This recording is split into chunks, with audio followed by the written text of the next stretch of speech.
C'est à moi là? Super labour, en train de faire un autre truc. Comment ça va? J'étais en train de regarder le profil d'un gamer slash streamer que quelqu'un me recommandait en message. Oh. Pourquoi t'es allumé toi? Qu'est-ce que tu racontes toi? Ok. Pour mes émissions de gaming que je suis en train de préparer. Tiens, j'ai besoin de vous d'ailleurs, je vais vous faire bosser un petit peu. Vous allez bien d'abord? Voilà, commençons par le plus important. Qu'est-ce qu'il y a dans les gros titres aujourd'hui? Très bonne question de Dertier, on va l'évoquer dans un instant. Je remercie Camille Notagirl, c'est un chiffre qui m'impressionne, qui vient de sub pour un 22e mois d'abonnement, 22e mois consécutif. On est au maximum là. Je trouve ça un peu foufou que certains d'entre vous sub depuis 22 mois de façon ininterrompue, quoi. Merci beaucoup Camille, merci j'adore lire ton pseudo que je n'arrive pas à prononcer jamais, merci beaucoup pour le 12e mois. Julo18, merci pour l'énorme 21e mois d'abonnement. Pandanirium, merci pour le 14e mois. Qu'est-ce que ça raconte? Puis après, je vais vous demander de m'aider un petit peu sur des petits trucs là, sur la programmation, qui vous aimeriez voir sur cette chaîne.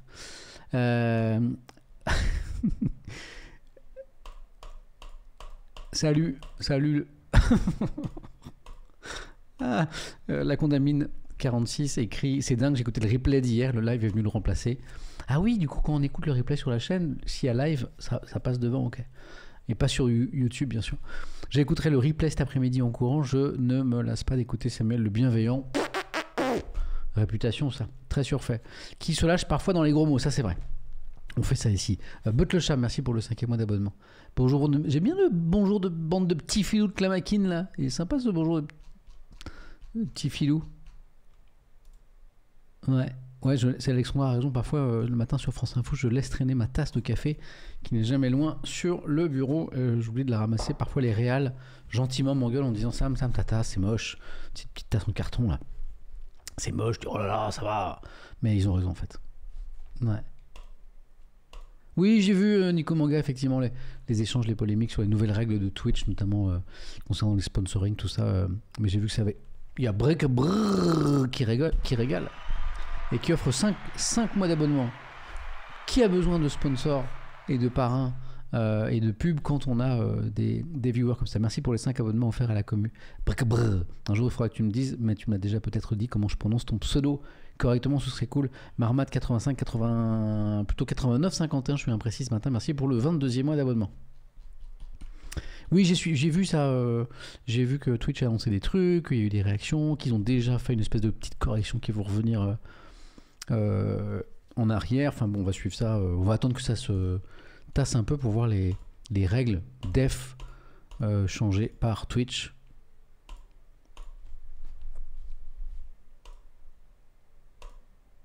Ouais. Salut la petite perruche de Tim, bon retour parmi nous. Ouais. Bon, je vois un bonjour de Pologne. Shainaz, salut.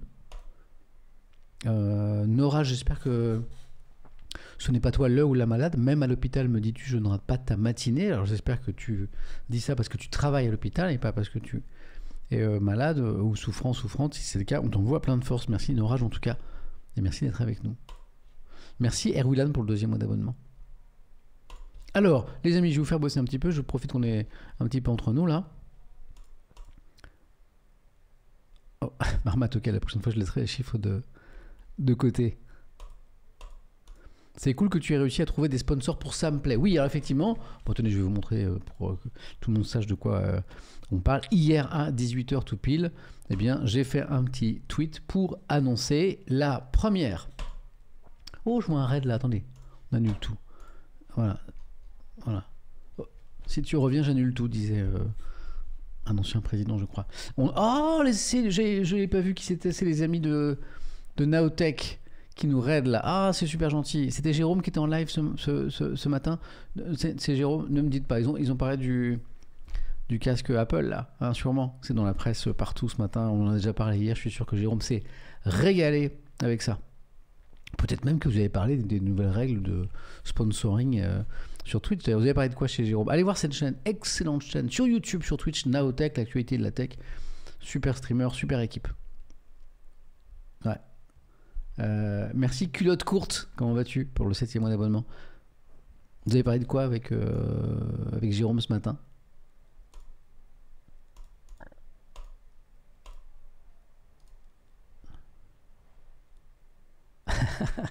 Damien, j'ai bien aimé ton tweet.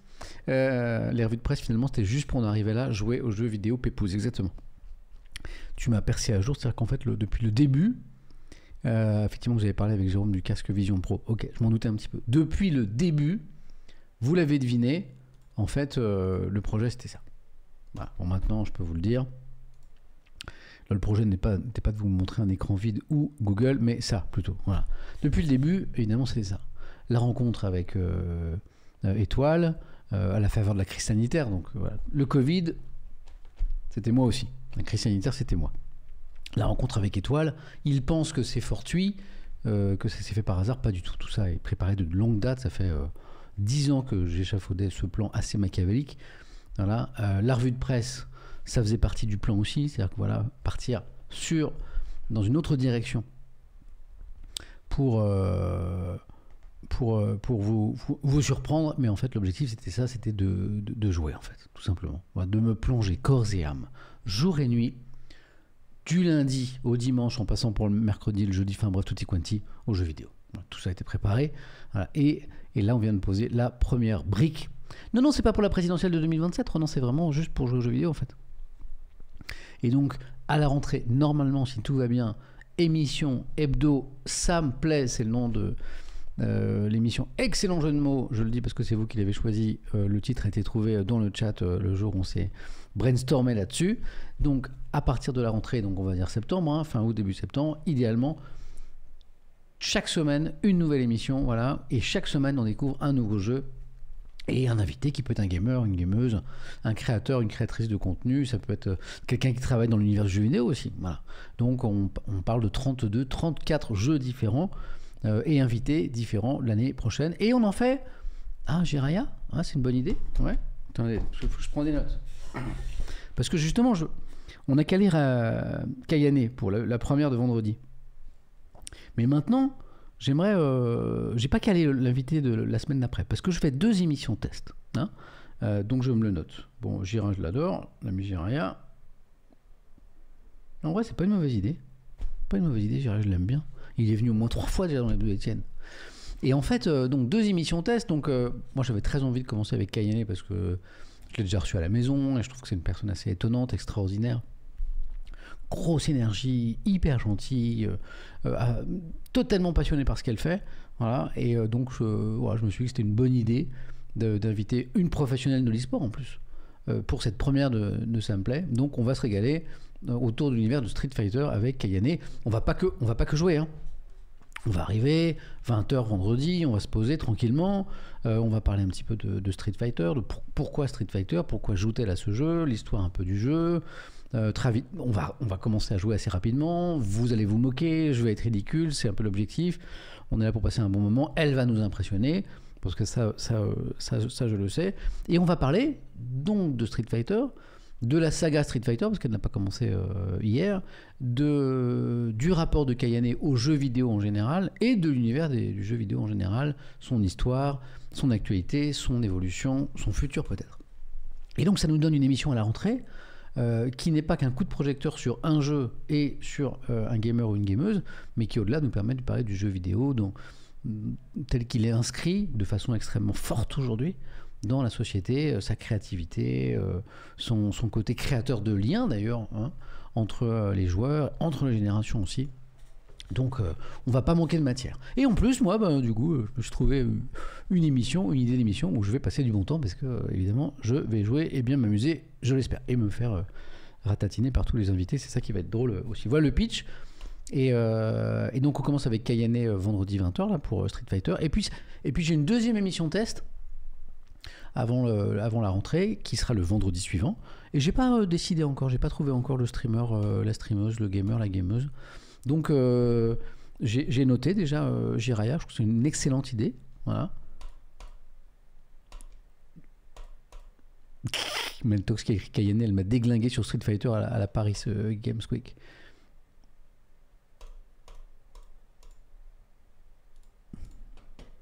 Samuel sur Among Us, ça peut être marrant aussi. Tout peut être marrant. Quel genre de jeu cherches-tu? Tous les jeux, Arnaud.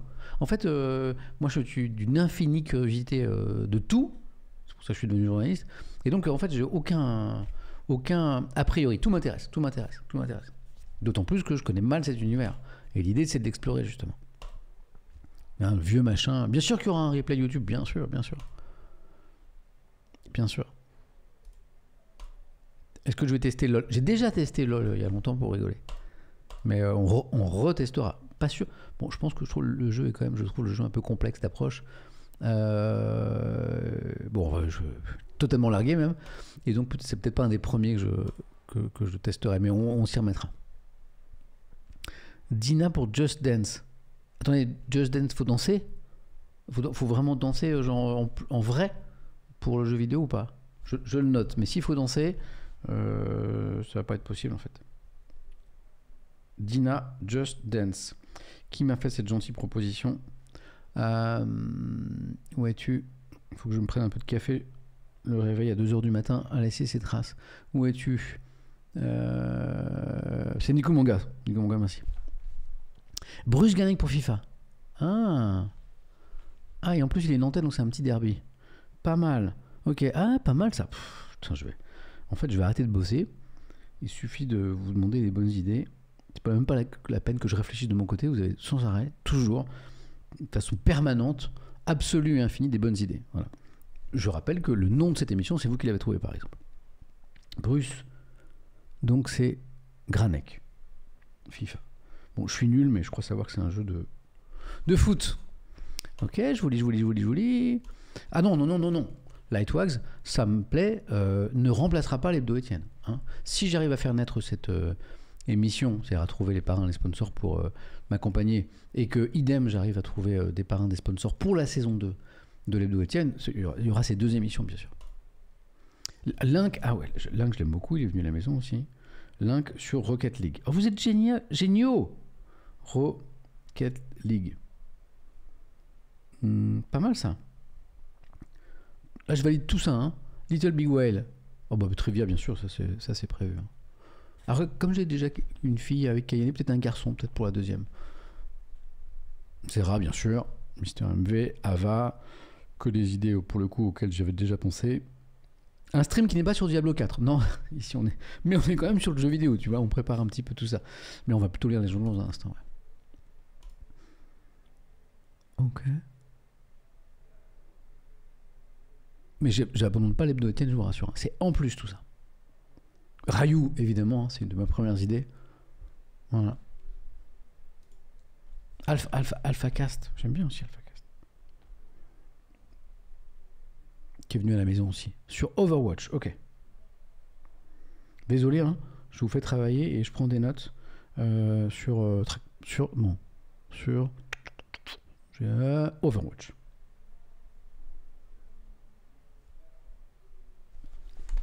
Et après, on me demande, mais d'où sors-tu toutes ces idées incroyables? Bah, en fait, c'est pas moi, en fait, c'est juste le chat. Hein.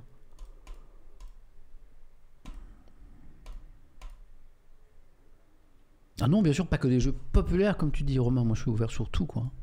Les jeux indés, tout, hein.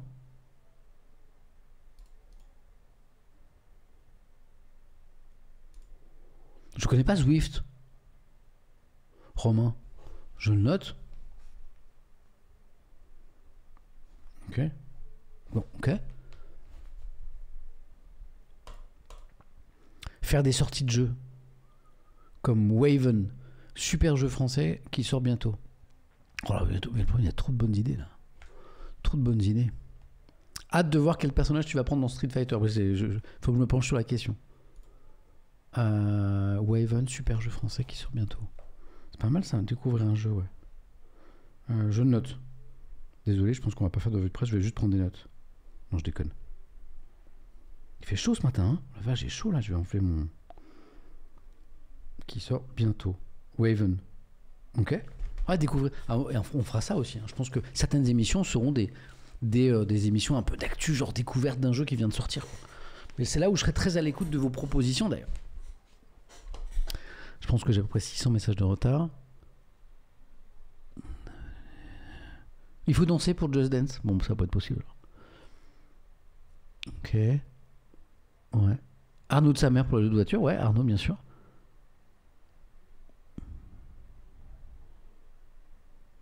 Il y a Captain McBerdick qui m'épingle un message là. Donc ce serait The Great Review. Ok. Et le jeu pour Outer Wild. Bon, en fait, vous êtes en train de faire ma programmation de l'an dernier, l'an prochain. Cool, j'ai rien à faire, comme d'habitude. Comme d'habitude. Bon anniversaire, Mamie Deli, pardon. Humility pour Dofus. Bah, il m'a montré en plus une fois déjà. Ça, c'est prévu, ça, on va faire ça. Lège pour civilisation. Tiens. Lège, c'est pas le streamer, c'est un streamer hein, qui aime bien les gaufres. Lège, j'avais lu un truc là-dessus.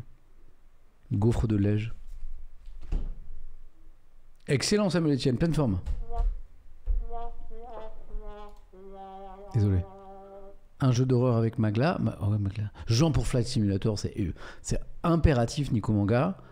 Mintos pour Power Wash Simulator.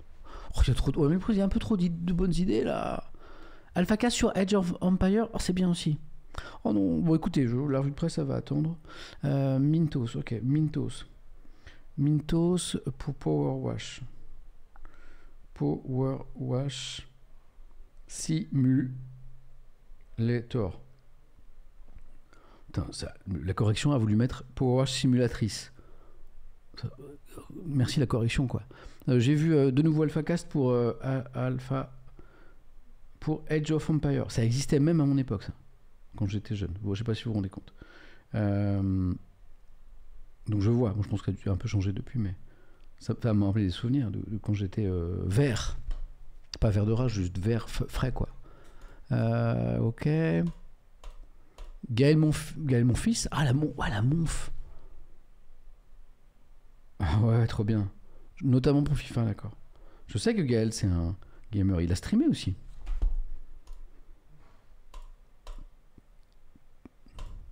Ken Bogart, vous êtes plusieurs à me parler de Ken. Hein. Pour quel jeu en particulier Baston. Donc Nintendo et Baston, ok. Et vous êtes précieux quand même. Hein. Vous savez que je semble que vous m'aidez beaucoup là. Hein.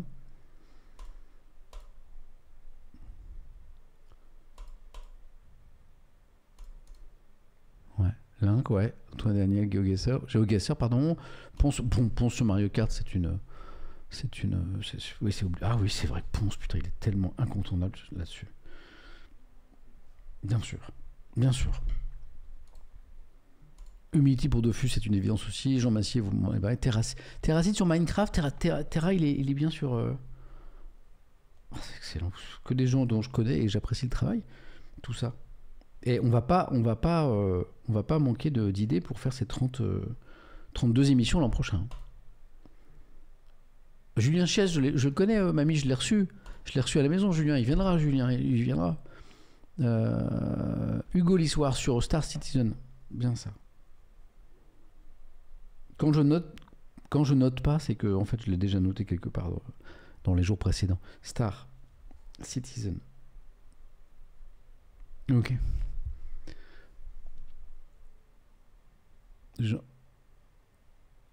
Maxime Biaggi, ok, bien sûr. Laure Vallée viendra obligé, bien sûr. Ponce sur Mario, bien sûr. Ok, on s'en est parlé. Alors, c'est vrai que Poum me rappelle que lors d'une hebdo avec Zera, on avait parlé de faire du Frostpunk ensemble. Eh bien, évidemment, j'ai oublié, j'ai aucune mémoire, mais je le renote du coup.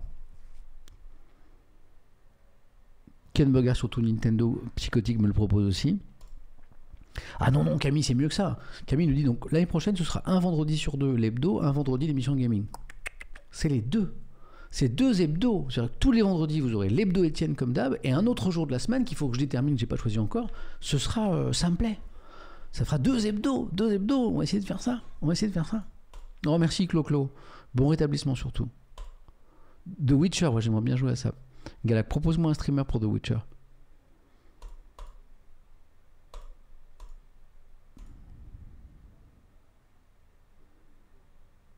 Ah, on me dit que AlphaCast et Overwatch, non.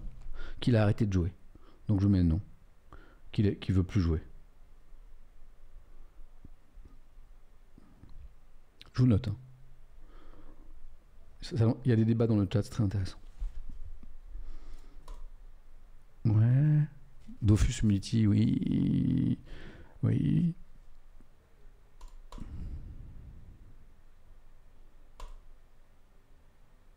Yanito, pourquoi juste pas choisir un invité qui fait découvrir un jeu qu'il a lui-même choisi? Ah bah c'est l'idée, hein. De toute façon, le pitch il est super simple. C'est, en gros, il vient nous parler du jeu qu'il veut, accessoirement de son jeu préféré.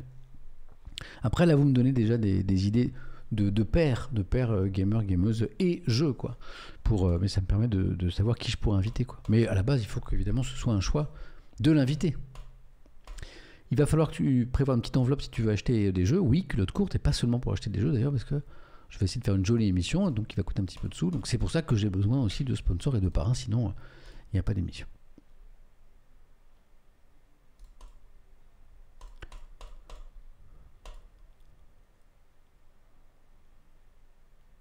Défécateur officiel, notre ami nous dit du rétro gaming aussi. On en fera.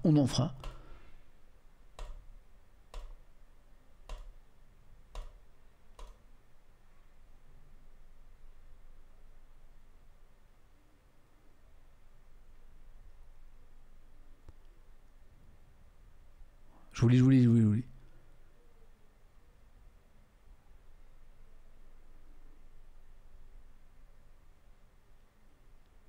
Et vous m'avez donné plein de super idées là. Hop, je descends un petit peu en bas du chat.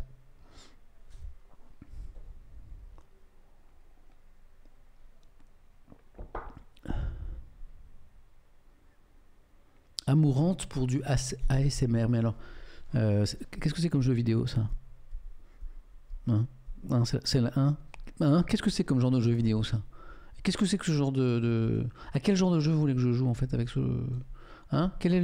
Où est-ce que vous voulez m'emmener là?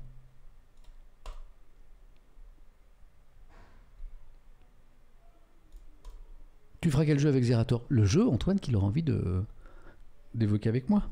Tiens, j'ai un petit message d'une amie. Ouais. Eh ben c'est pas mal. N'hésitez pas à m'envoyer des petits DM sur Twitter d'ailleurs pour me faire des propals. Mais en tout cas là vous m'avez régalé en vrai. Dame, c'est quand bien sûr.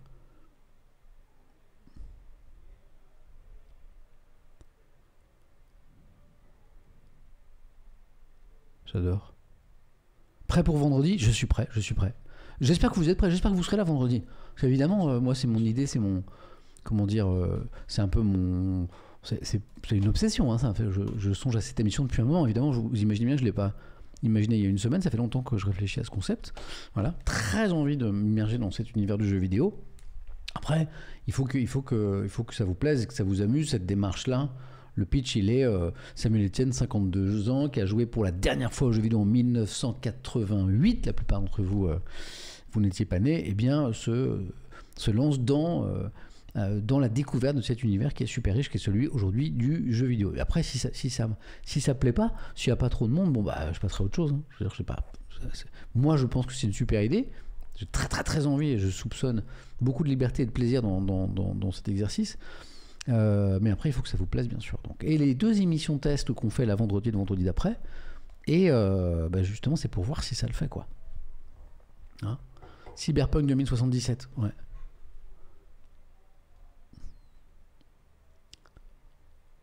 Ok, en tout cas, plein de propals sympas. Ouais, l'idée, c'est d'en faire une toutes les semaines, bien sûr. Tom, en fait, c'était une blague quand je disais c'est quoi comme jeu ASMR. En fait, je fais plein de blagues nulles comme ça tout le temps. Donc, c'est un peu compliqué parce que elles sont dures à repérer tellement elles sont nazes mes vannes. Et donc, je sais qu'il y a Amourante et je sais que ASMR, c'est pas du jeu vidéo. Mais merci, c'est super gentil de ta part de m'expliquer un petit peu. Voilà. Il y a vraiment des gens choux, quoi, quand même. Hein. Très bon clin d'œil de MMGCTF qui nous dit en tout cas, moi, ça me plaît.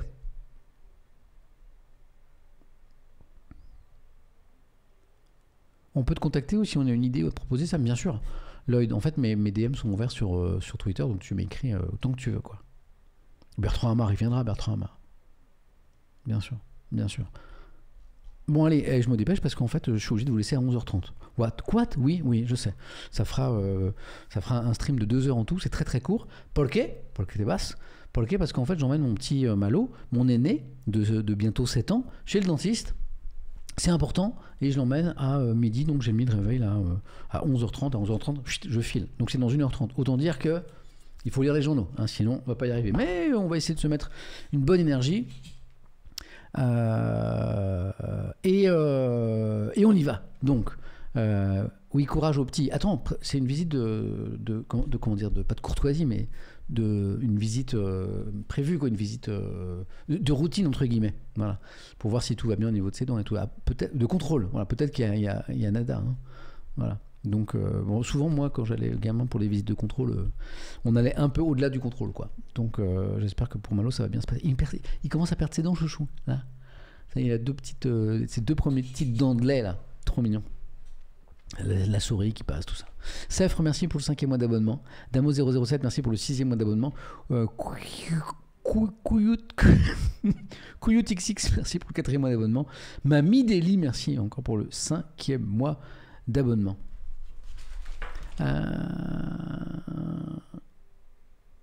Ouais, bien sûr, je ferai ça chez un GPT, que je vais moi m'immerger aussi. Ouais. Elle existe vraiment, la souris des dents? Bien sûr qu'elle existe, la souris des dents. C'est parti. Bon, d'abord, il faut que je mette ça dans l'ordre. Attendez, hop, je vous mets la caméra zénitale pour vous faire comprendre ce que je fais. Ça, c'est les journaux que j'ai lus ce matin de France Info et je me les mets dans l'ordre, le petit ordre, la petite hiérarchie de ma revue de presse. Bon, là, par exemple, j'ai un nouvel article sur le casque Vision Pro d'Apple. On en a parlé déjà hier, mais on va essayer d'aller un petit peu plus loin.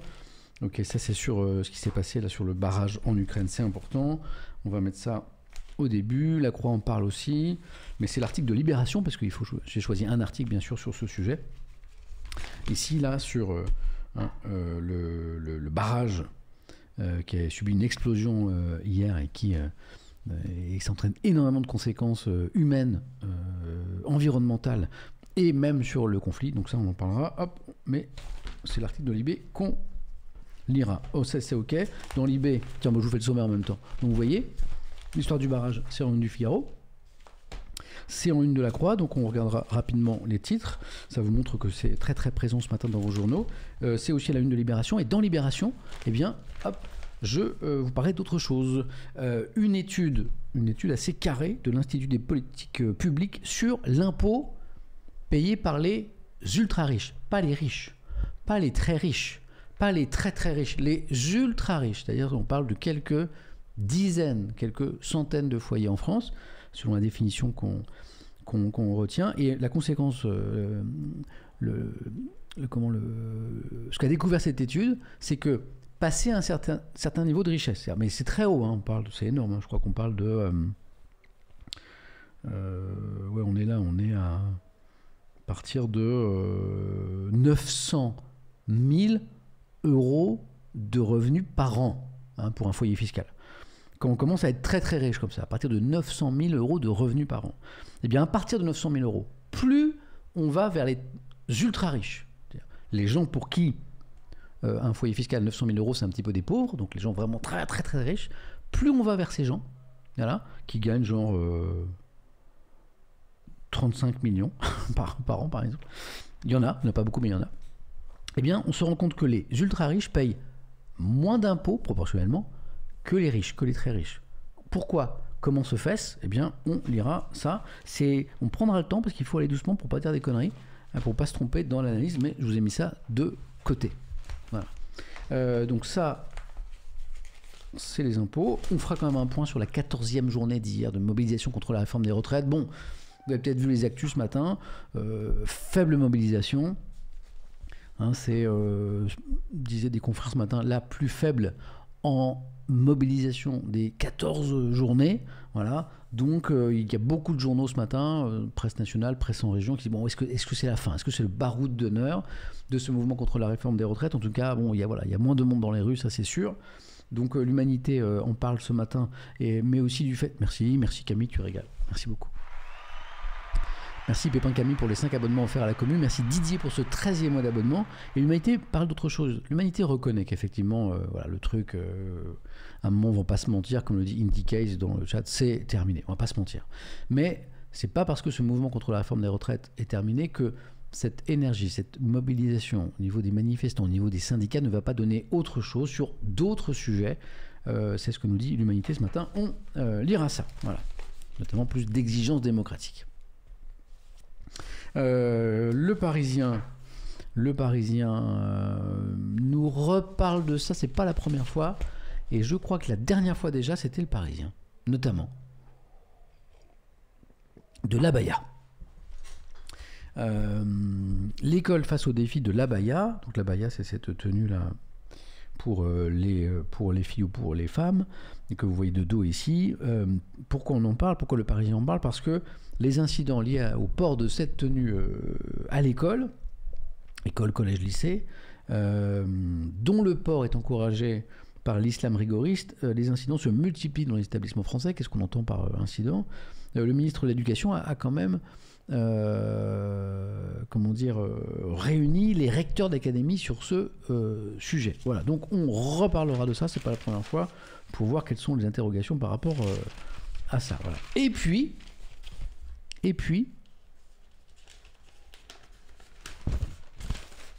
ça. Édouard Philippe, on voit à peu près ancien Premier ministre du président Macron. On est sur la droite LR, on va dire traditionnelle.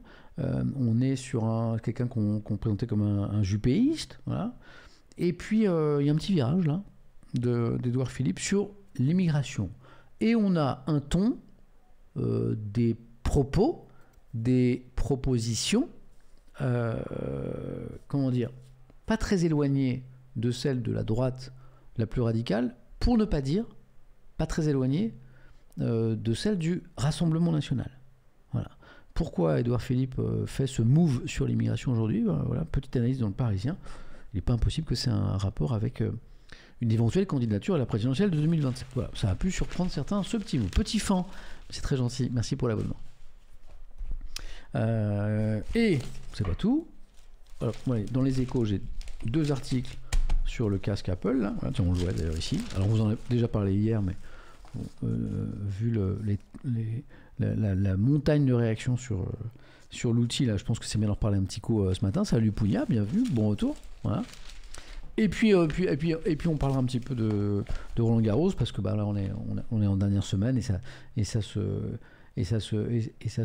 devient très très très sérieux. On est dans le dernier carré, parce que je crois qu'on connaît les 4 affiches des 4 demi-finales, hein, si je dis pas de bêtises, de Roland Garros. Et moi je trouve personnellement que c'est 4 très très belles demi-finales, notamment cette espèce de choc de fou entre Djokovic, qui rêve d'un 23e titre en Grand Chelem, et le jeune qui monte très très fort, Carlos Alcaraz, l'Espagnol, 19 ans, qui lui rêve d'un 1er titre en Grand Chelem. Ça ne saurait tarder. Est-ce que c'est à Roland Garros? Eh bien, on verra ça. Voilà. Eh bien, on a notre petit ordre. C'est pas mal, ok. On est ensemble pour 2 heures en tout. Il reste 1h30 à peine, donc on va très très vite ce matin, désolé. Après, c'est dentiste. Alcaraz, il a ses fans, Alcaraz. C'est vrai qu'il a une énorme cote de popularité. Je le vois dans le chat.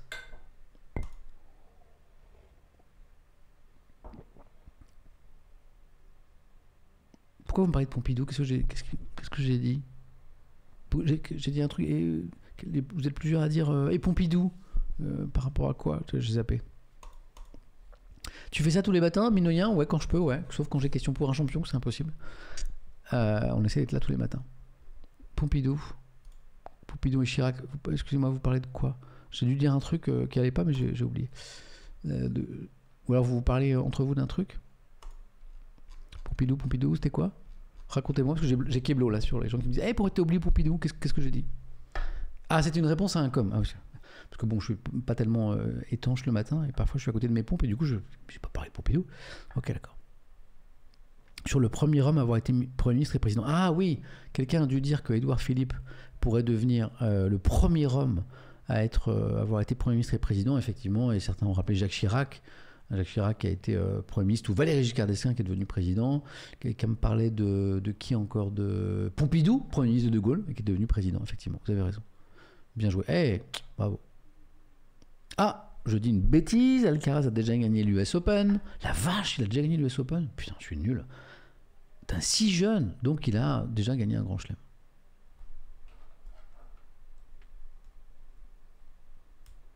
On ne connaît pas encore la 2e demi-finale chez les hommes, mais je croyais que c'était Ruud contre Rune. C'est un quart en fait. Donc le Danois contre c'est Danois-Norvégien, c'est ça? Rune contre Rude, c'est un quart. Ah, je pensais que c'était une demi. Ah, il reste 2 quarts chez les hommes. Ah bah ouais, bon bah je me suis gouré. Bah ouais, voilà. Comme je le dis souvent, vérifiez les propos des journalistes parce que c'est une activité humaine, donc faillible. Voilà. C'est comme quand un boucher vous prépare un steak, parfois il est un petit peu plus gros. Voilà, il a failli un petit peu, c'est pas le steak parfait. Bon bah moi c'est sur les demi et les quarts, je me suis un peu raté. Ouais, Rude est toujours là. Ouais, donc en quart, je viens de le comprendre, il rencontre Rune. Ok. Ah, c'est en gagnant l'US Open qu'il est devenu numéro 1. Ok. Bon, je pense que pour le tennis, là, je vais avoir besoin de vous. C'est comme pour le jeu vidéo. Pugna 31, je sais plus si je t'ai dit merci. Je crois pas, hein. Merci pour le 22e mois. Sandrine, Samuel, s'il te plaît, est-ce que tu as un truc pour parler autant et conserver ta voix? Des exercices? Non. Mais je pense qu'en fait, je me suis habitué. Et inconsciemment, je parle toute la journée, hein, entre France Info, Question pour un champion, ici, et les histoires aux enfants, je parle. Et je pense qu'inconsciemment, j'ai trouvé des façons pour parler le plus distinctement et le plus fort possible, sans pousser trop, sans tirer, là, pour que ça tienne, en fait. Voilà. Merci GG pour le 6e mois d'abonnement. Bon, on lit tout ça, hein? Ouais, sympa l'info bancale. Non, mais moi je reconnais que parfois je dis des bêtises. D'où l'intérêt d'ailleurs de Twitch, parce que quand vous dites une bêtise à la télé en mode vertical, vous émettez une information, il ne peut pas y avoir de retour de commentaires de ceux qui vous regardent.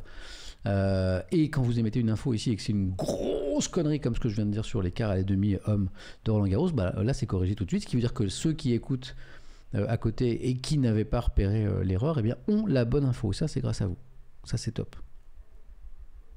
Comme le souligne Régis avec beaucoup d'humour, dire que le présentateur de France Info, qui est moi, restera dans l'erreur alors que Samuel, grâce à son chat, devient plus intelligent chaque jour, c'est moi aussi. Exactement, c'est exactement ça.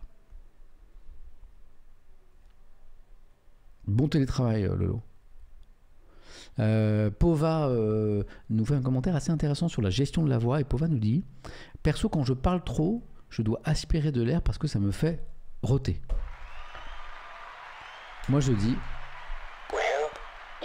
Exactement. Non, moi, c'est pas trop ce problème-là. Par contre, c'est vrai que quand je parle trop, je dois aussi avaler un petit peu d'air parce que je pète énormément. Voilà. Je ne rôte pas trop. Alors, tant mieux parce que du coup, ce serait pas très chic, hein, parce que vraiment, je parle beaucoup. Mais je pète beaucoup, sans doute parce que j'avale de l'air aussi. Et comme, alors pour le coup, quand vous rôtez, la bouche est tout près du micro, donc c'est pas très discret. Mais même quand vous n'êtes pas de très grande taille comme moi, l'endroit où ça se passe au niveau des proutes, hein, il faut le dire, est plutôt éloigné du micro. Si vous le faites de façon un petit peu habile et maîtrisée, en fait, ça ne va pas s'entendre. Voilà, ça va se sentir éventuellement pour l'équipe avec qui vous travaillez. J'ai parfois 4 personnes autour de moi, mais ça ne va pas s'entendre. Voilà. Donc, voilà, c'est un petit handicap, mais qui finalement m'a pas tant pesé que ça, puisque j'ai réussi à le gérer, quoi. Ah, je kiffe. Battlefort, comme au Battlefort, exactement.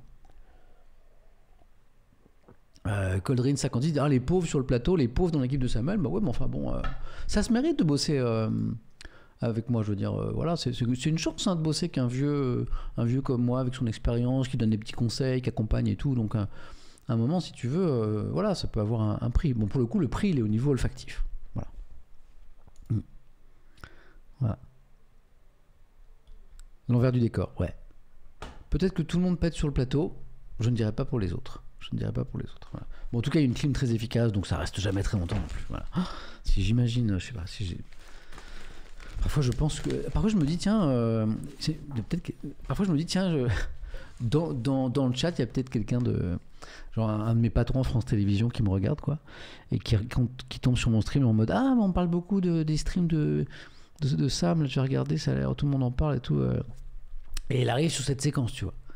Et je pense toujours à ça, je me dis, mais qu'est-ce que c'est, tu vois, genre... oh, mais c'est spécial, hein. C'est spécial, hein. Après, la personne rentre en bureau, tu vois, il discute avec ses collègues. Et... Vous avez regardé, vous, Samuel Etienne, sur Twitch le matin Oui, vous aimez bien? Ouais. C'est spécial, hein, quand même, hein. Spécial. Voilà. Drôle. Bon, les go. On lit? Est-ce que j'ai un go pour lire les journaux de façon un petit peu... on va tryharder l'actu hein, ce matin parce que je vous quitte à 11h30. Je vous abandonne comme une vieille chaussette. Est-ce que j'ai un... Wouhou! Yes, ok, j'ai un yes. Un Let's Go Baby, exactement, Nat, tu as la rêve. C'est parti. Je redeviens un petit peu sérieux parce que ça, c'est très bonne Sandrine. Samuel, c'est que du vent. Le vent, le prout, bravo. Elle est bonne. Elle est très très bonne. Ça, c'est une des grosses actus du moment. On vous en parlait dès demain, dès hier matin dans la matinale de France Info, sur cette explosion sur ce barrage, le barrage de Kharkova en Ukraine. Les deux camps, les deux parties au conflit de la guerre en Ukraine se renvoient la responsabilité. Les Ukrainiens accusent les Russes les Ukrainiens. Je lis les infos pour ceux qui ne l'ont pas et puis on va lire l'analyse dans Libération. Éventré mardi par une explosion, c'était hier matin. Oh, la Seine, Samuel, la Seine, excusez-moi. Fiao, on est avec le Fiao. Hop, je me décale un petit peu. Éventré mardi par une explosion, le barrage de Kharkova déverse actuellement ses 18 millions de mètres cubes d'eau vers l'aval du fleuve, inondant le sud de l'Ukraine jusqu'à Kherson, redessinant la ligne de front. Ça a des conséquences sur le conflit et compliquant le lancement attendu de la contre-offensive ukrainienne. Donc il y a des conséquences humaines avec des populations qui sont menacées par ces inondations, des conséquences écologiques qui sont importantes et des conséquences également sur le conflit. Est-ce qu'on peut envoyer un max de force à Lou Actu, que je connais bien, qui passe un oral dans quelques minutes et qui nous dit qu'il a besoin de force. Lou Actu, envoie-lui, bref, send him some force, please. Gus, avec plein de U, merci d'être là, merci pour le 15e mois. Aurélien, merci pour le 6e mois. La Croix en parle aussi ce matin, je passe vite sur les unes parce que c'est un article de Libération qu'on lira là-dessus, et merci pour le petit message à Lou Actu. Le Dniepr, donc un fleuve dans la guerre, la destruction du barrage de Kharkova est une opération majeure de la guerre en Ukraine. Kiev et Moscou s'accusent mutuellement d'en être à l'origine, je vous en parlais un instant. Prenons Libération parce que c'est l'article de Libé qu'on va lire là-dessus. Guerre en Ukraine, la stratégie de la terre inondée. Moscou et Kiev se rejettent la responsabilité de la destruction du barrage, qui pourrait déclencher une crise humanitaire et ralentir la contre-offensive ukrainienne. Babylonien nous dit: j'avais hâte d'arriver sur la matinale pour comprendre cette histoire. Eh bien, je vais tenter de vous l'expliquer. Je vous ai mis l'article de Libé de côté parce que je trouve que ce matin, c'est le plus complet sur le sujet.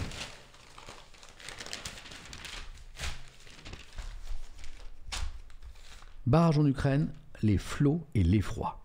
18 milliards de tonnes d'eau ont commencé à se déverser dans la partie aval du plus grand fleuve d'Ukraine, donc le Dniepr, après la destruction du barrage de Kharkova. L'ouvrage, contrôlé par l'armée russe depuis le premier jour de l'invasion de l'Ukraine, a cédé dans la nuit de lundi à mardi, faisant certainement de nombreux morts, indique la Maison-Blanche, puisque les États-Unis suivent ça avec beaucoup d'intérêt. L'administration parallèle de la région de Kherson, mise en place, donc c'est les forces russes, par Moscou, estime que les territoires côtiers de 14 localités où résident plus de 22 000 personnes sont menacés d'inondations. Je crois que des consignes, des ordres d'évacuation ont été donnés. Sur l'autre rive, contrôlée par Kiev, 80 communes et environ 16 000 personnes, donc au total vous avez 38 000, près de 40 000 habitants, devraient être également touchés par la montée des eaux. Donc à l'instant, la Libération parlait d'une crise humanitaire. Il s'agit de ces populations. C'est tout ce que j'ai. C'est tout ce que j'ai mis de côté sur le barrage. Ok, bon, d'accord, j'étais un peu paresseux au niveau de la rue de presse, c'est pas grave, je vais vous résumer tout ce qu'on a dit ce matin sur France Info. Qu'est-ce qu'on peut dire là-dessus? On peut dire d'abord qu'il y a l'aspect humain que je viens d'évoquer avec les populations qui, on l'espère, vont être déplacées à temps, puis après il va falloir qu'elles se relogent.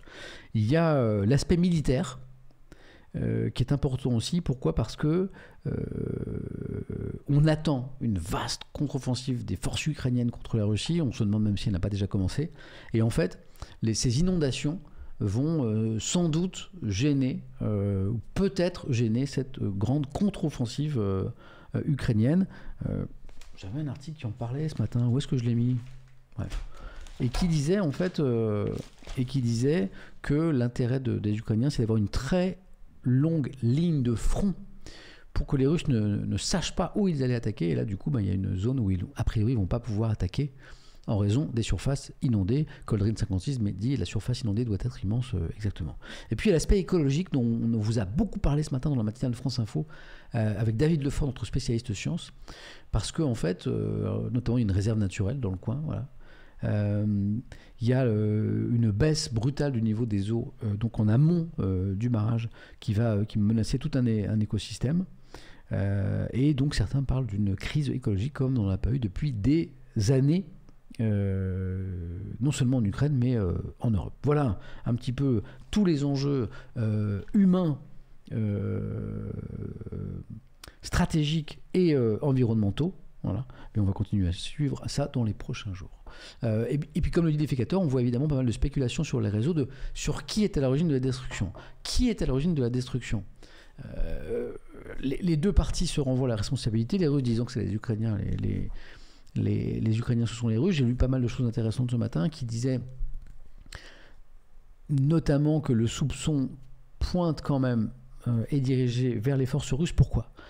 A priori, ceux qui détenaient, qui maîtrisaient, qui contrôlaient la zone de l'ouvrage, c'était les forces russes depuis le début de la guerre. Voilà.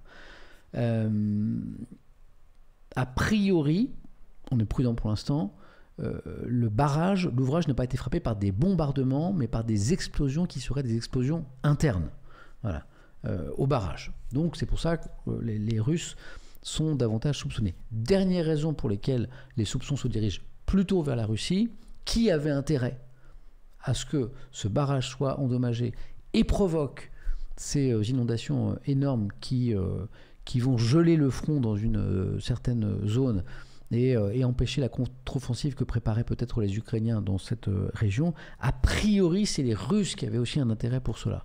Donc les deux parties se renvoient la responsabilité, mais les soupçons pointent la Russie. Après, il y a aussi un article ce matin que j'ai lu qui se demandait si l'explosion, plutôt à l'intérieur en fait du barrage, de l'ouvrage comme je vous l'ai dit, est-ce que cette explosion ne serait pas d'origine accidentelle? Voilà. Un ouvrage contrôlé par les Russes, mais une explosion accidentelle qui n'aurait pas été provoquée volontairement par les Russes. Voilà. C'est une autre piste. Voilà. Donc là, pour le coup, comme j'ai pas retrouvé l'article que je vous ai mis de côté là-dessus, je vous dis ce qu'on a dit ce matin sur France Info. Je crois qu'on a été assez complet là-dessus. On a été assez complet aussi sur le bilan qu'on pouvait tirer de la 14e journée de mobilisation contre la réforme des retraites. Et on va en parler, nous, dans un instant.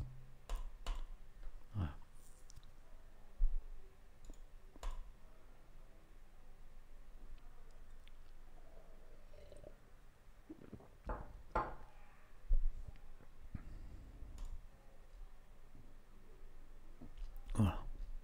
Si vous avez des infos de première bourre sur qui a provoqué ces explosions, ça m'intéresse. Il y a Nekoda qui dit que la théorie qui ressort le plus actuellement, c'est que les Russes voulaient créer une brèche dans le barrage pour inonder les positions ukrainiennes, mais qu'ils ont perdu le contrôle et la destruction aurait été plus grande que prévu. Ok.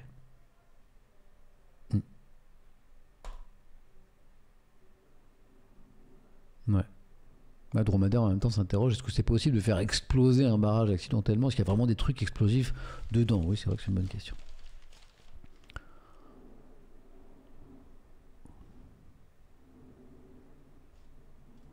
Et Raoul Razorbach écrit, et tu as raison, est-ce que la théorie qui ressort le plus vaut pour preuve? Bien sûr que non, bien sûr que non. C'est pour ça qu'il faut être très prudent et qu'on verra si dans les prochains jours on a des prochaines... on a de nouvelles infos un peu plus carrées, quoi. Et Caradoc qui dit que je connais bien sur Twitch, c'est plus souvent des infos de mecs bourrés que de première bourre. Non, pas sur cette chaîne, non, pas avec cette communauté. Là, on est plutôt, je le dis très sérieusement, d'expérience, on est plutôt sur des infos de qualité. Là, je parle de vous pour le coup. Donc voilà. Libération, je voulais vous en parler aussi pour autre chose ce matin parce que ça je suis sûr que ça va beaucoup faire parler. Ça fait déjà beaucoup parler. Cette étude d'ampleur des libérations de l'Institut des politiques publiques qui révèle Donc ça relance le débat sur les impôts en France. Est-ce qu'il faut plus d'impôts? Est-ce qu'il faut plus d'impôts pour notamment les plus riches et notamment pour les ultra-riches, qui n'est pas la même chose? Cette étude d'ampleur de l'Institut des politiques publiques révèle que, écoutez bien, les 75 foyers fiscaux, on parle de 75 familles, c'est que dalle, 75 foyers, les plus fortunés du pays, donc là on parle des ultra-riches, c'est-à-dire plus riches que les riches, plus riches que les très riches, plus riches que les très très riches, plus riches que les très très très riches, les ultra-riches, on parle de 75 foyers fiscaux, c'est que dalle. Eh bien, ces 75 foyers fiscaux les plus fortunés du pays sont taxés en moyenne à 26% de leurs revenus économiques, beaucoup moins que l'ensemble des ménages les plus aisés.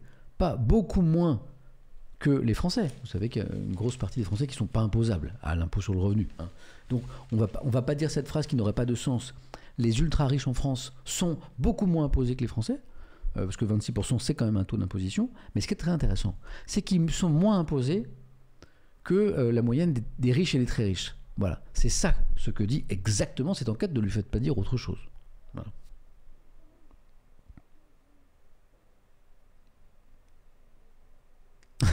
Sandrine dit Sandrine, t'es en forme, j'aime bien. Sandrine qui dit mais les ultra riches, est-ce que ce sont des riches extrémistes? Ultra, très bien.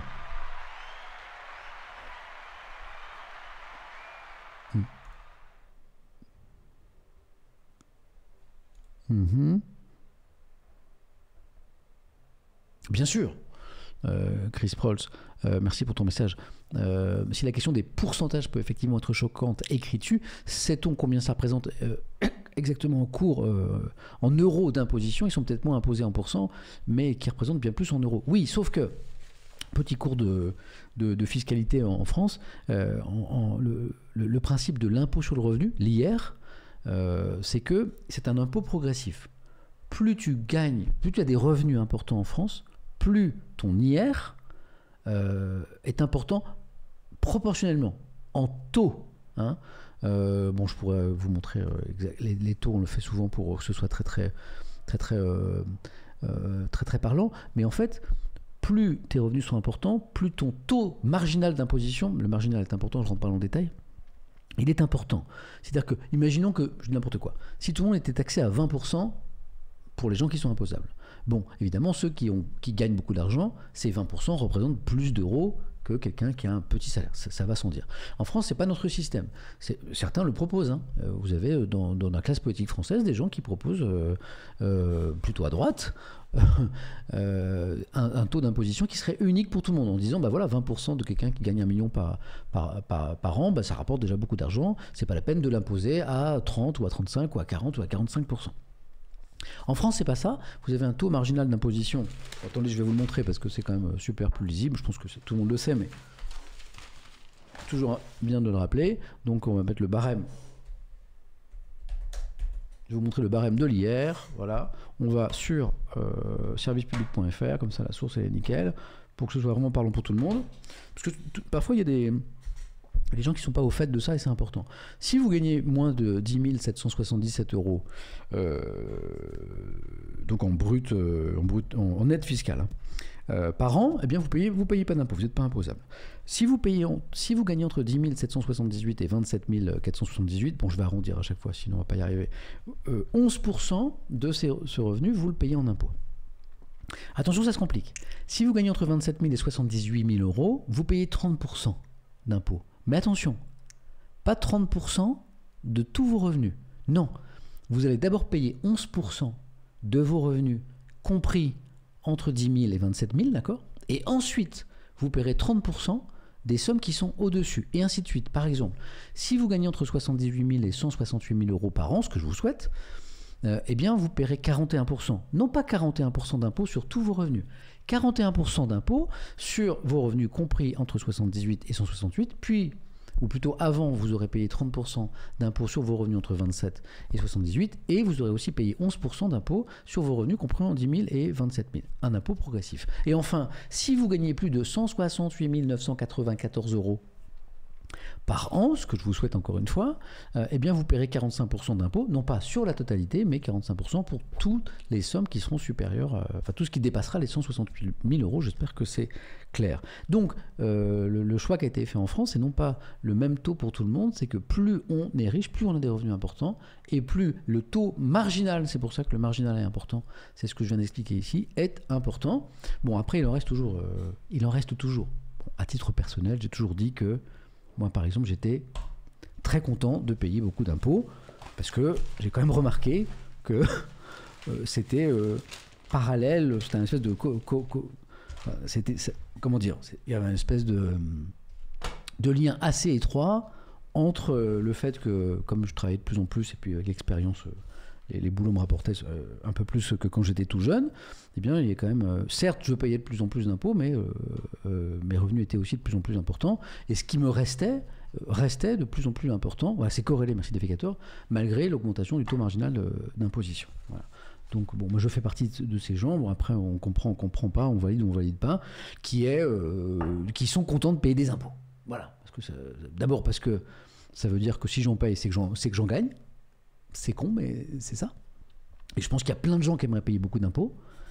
Et puis, je suis content, comme plein d'autres, de penser que cet argent contribue à financer plein de trucs importants. Alors, évidemment, il y a des débats là-dessus, parce qu'il y a des gens qui vont dire « Ah oui, mais moi, je ne veux pas que mes impôts ils servent à ça, etc. » Cet argent, il va servir à construire des routes, à construire des hôpitaux, à construire des écoles et tout. Parfois, il sert à des conneries, mais voilà, c'est comme ça. Donc, pardon pour cette petite parenthèse, et on revient à notre débat. C'est ici. Qu'est-ce qui se passe avec les ultra riches maintenant?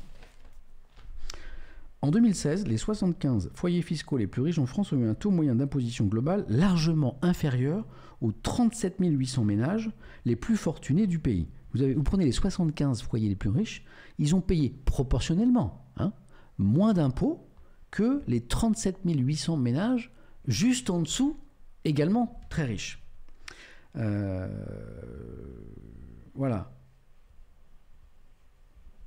On va dire que les giga riches, d'après cette étude, sont taxés à 26% de leurs revenus, alors que les très riches sont taxés à hauteur de 46%. Comme le dit Défécateur, il y a des inégalités entre les riches. C'est exactement ça. Autrement dit, au sommet de la hiérarchie économique, on parle de très très peu de gens. Plus on gagne d'argent, moins on est mis en contribution en proportion de ses revenus. C'est la conclusion d'un travail assez rigoureux qui a été rendu public mardi par l'Institut des politiques publiques. Du coup, c'est un truc qui est éventuellement de nature à relancer la question de l'impôt en France et de la taxation de ces giga riches, puisque ça remet cette espèce de dogme de la progressivité de l'impôt que je vous expliquais à l'instant, j'ai pris un petit peu de temps, selon lequel plus vous gagnez d'argent, plus proportionnellement vous êtes imposé. Alors, en l'occurrence, et vous allez voir que ça concerne quand même très peu de gens, peut-être que certains sont concernés dans le chat et tant mieux, le point d'inflexion, c'est-à-dire le moment, le niveau de revenu, à partir duquel plus on gagne d'argent, moins proportionnellement, j'insiste, on paye d'impôts, c'est à partir de 627 000 euros par an. Vous voyez, c'est très très très très très élevé, on parle de très peu de gens. Là, vous rentrez à partir de 627 000 euros de revenus par an dans un club très fermé, qui est le club des 0,1% des Français les plus riches, on va les appeler les giga riches. Et plus vous grimpez dans ce classement des giga riches, et plus le taux d'imposition va baisser. Voilà. Alors, comment on est arrivé à ce chiffre, qui est un petit peu nouveau, de 26% d'imposition sur les revenus pour les giga riches? La différence majeure par rapport aux approches précédentes, aux études précédentes, pardon, c'est la définition d'un nouveau revenu économique dont disposent les ménages. Là, il faut être bien concentré parce qu'il y a une petite subtilité. Ça n'est pas le revenu fiscal de référence tel que celui que je viens de vous montrer dans le tableau, là, ce qu'on déclare dans la feuille des revenus des impôts, ce qu'on est en train de faire ou qu'on a fait déjà. C'est un autre truc. Ce n'est pas le revenu fiscal de référence, c'est le revenu économique dont disposent les ménages. Attention, il y a une petite subtilité. Ce revenu économique dont disposent les ménages additionne le revenu fiscal de référence, celui qu'on déclare sur la feuille d'impôt. on y ajoute quelque chose qui ne concerne que les riches, et encore plus les ultra-riches, on y ajoute les dividendes. On y ajoute les bénéfices des sociétés qui sont contrôlés pour tout ou partie par ces ultra-riches. Voilà, on fait ça à partir de 10%. Or, qu'est-ce qu'on sait? Plus un ménage a des revenus élevés, plus il y a de chances que ces revenus viennent pas seulement du salaire, mais aussi des dividendes, voilà, ou parce qu'ils ont des actions dans telle ou telle boîte, ou tout simplement parce qu'ils dirigent l'entreprise. Ce qui donne cette phrase, plus un ménage a des revenus élevés, plus il y a de chances que ces revenus soient issus d'entreprises, de sociétés. Et plus un ménage est riche, plus il épargne. Ce qui se traduit souvent pour ces ménages à laisser l'argent dans l'entreprise dont ils sont actionnaires. Attention, nouvelle subtilité, et là, début de polémique.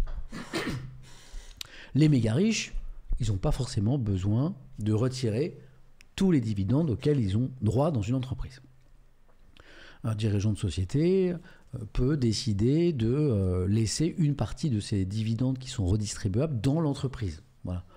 Pour l'investissement, par exemple.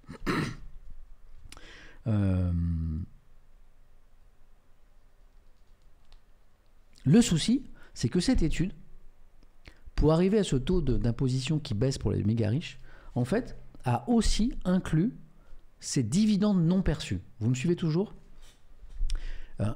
Prenez un méga riche. Il a le droit à des dividendes dans son entreprise. Il ne les prend pas tous. Il en laisse une partie de l'entreprise à des fins d'investissement, par exemple. Eh bien, ce calcul ici, ce calcul de l'Institut des politiques publiques, le compte quand même comme un revenu. Voilà. Et comme il n'a pas été imposé, puisqu'il n'est pas sorti d'entreprise, eh bien mécaniquement, en fait, ça vient baisser le taux. Du coup, l'étude a été critiquée par le ministère de l'économie. C'est pour ça que je voulais vous expliquer ça, pour qu'on en arrive à la polémique. Bruno Le Maire, le cabinet de Bruno Le Maire, s'est empressé de commenter cette étude en estimant que cette étude d'abord confirmait la progressivité de notre système de prélèvement obligatoire pour 99,9% des personnes, parce que je vous ai dit que là on parle de très peu de foyers, et de s'interroger sur la pertinence de ce revenu fiscal alternatif dont je viens de vous parler, imaginé par les chercheurs, jugeant dangereux sur le plan économique une définition assimilant les revenus des personnes et les revenus des entreprises. Hein, les bénéfices non distribués peuvent être réinvestis, souligne-t-on à Bercy. Sauf que, Libération dit, oui mais parfois les dividendes, ils partent pas en investissement, ils sont parfois sortis d'entreprise mais mis ailleurs pour être touchés plus tard. Bon là on rentre un petit peu dans l'optimisation fiscale. Enfin, quelle peut être la réaction de l'exécutif par rapport à cette étude? Est-ce que ça va relancer le débat sur l'imposition, non pas des Français, non pas des riches, non pas des très riches, mais bien des ultra riches? A priori, non. Conclusion de l'article de Libé, fidèle à sa ligne, l'exécutif ne veut toujours pas entendre parler de hausse d'impôts. Depuis son élection à l'Élysée il y a 6 ans, Emmanuel Macron a méthodiquement allégé la taxation des plus riches, la baisse de l'impôt sur les sociétés à 25%, la mise en place du prélèvement forfaitaire unique à 30% sur les revenus du capital, la flat tax ont théoriquement renforcé le manque de progressivité. Voilà. C'est intéressant parce que cette étude, elle ne donne pas que des chiffres, elle répond à des questions. Elle dit par exemple, est-ce qu'il faudrait rétablir l'ISF? Aujourd'hui, c'est l'IFI qui frappe la fortune immobilière, mais rétablir l'ISF sur la fortune des très riches en France. Et en fait, cette étude dit c'est pas la peine, en fait. Ça ne servira pas à grand-chose, puisque de toute façon, les méga riches se sont organisés pour... ils ne seraient pas beaucoup plus touchés, quoi. J'en parlais ce matin avec un spécialiste qui me disait, en fait, la solution pour augmenter finalement le taux moyen d'imposition des méga riches, ce serait d'augmenter, par exemple... la taxation des dividendes ou l'impôt sur les sociétés. Voilà. Et après, des gens vont dire, pro-entreprise, ah oui, mais là, vous allez freiner les entreprises, vous allez diminuer les investissements. Bon, ça, c'est un débat, le débat éternel. Voilà. Je voulais vous donner les clés un petit peu de ça, parce que vous allez sûrement voir sur Internet des choses un peu raccourcies en mode... les méga riches échappent à l'impôt ou ils payent beaucoup moins d'impôts, ce qui n'est pas complètement faux, mais je pense qu'il fallait avoir un petit peu les clés de tout ça. J'arrête de parler, et je vous lis maintenant, parce que je cause quand même beaucoup. Là-dessus, j'essaie de répondre à vos questions s'il y en a. Et puis je vais aller chercher un article sur Internet si jamais... mais je le mets de côté si jamais quelqu'un pose une question rapport à une autre actualité là-dessus récente. Bien sûr. Carlito68 a complètement raison en disant la TVA est aussi un impôt, faut pas l'oublier. Et donc si on prend en compte la TVA, les foyers les plus pauvres sont largement les plus taxés en termes de pourcentage. Tout à fait. Quand on dit qu'il y a, je crois, un foyer sur deux en France qui n'est pas imposable, je parle de l'impôt sur le revenu. Donc il est faux de dire qu'un foyer sur deux en France ne paye pas d'impôt. Il ne paye pas d'impôt sur le revenu, ce qui n'est pas la même chose. En revanche, il paye la TVA, notamment la TVA. La TVA sur son essence, la TVA sur son alimentation, la TVA sur plein de choses. Voilà. Et là, on peut parler d'un impôt relativement injuste, parce qu'évidemment, si vous êtes méga riche ou si vous êtes très peu d'argent, vous payez le même taux de TVA sur tous les produits que vous achetez. Et donc, proportionnellement, eh bien, ça vous coûtera quelque part, ça aura un impact sur vos revenus beaucoup plus important, bien sûr, que quelqu'un qui a beaucoup de revenus. Voilà. Bonne remarque.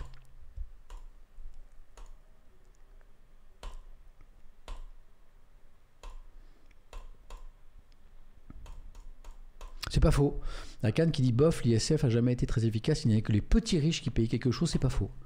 En fait, les méga fortunes, les très grosses fortunes, celles qui, alors, économiquement, moralement, bref, dont on se dit qu'elles devraient payer cet ISF pour participer à la solidarité nationale, en fait, la plupart de ces grosses fortunes arrivaient à échapper grâce à des montages savants dont les comptables et les avocats ont le secret à échapper à l'ISF, alors que les petits riches, eux, qui n'ont pas ces moyens, eux, le payaient plein pot. Donc c'est vrai que c'était pas toujours très efficace, ce truc.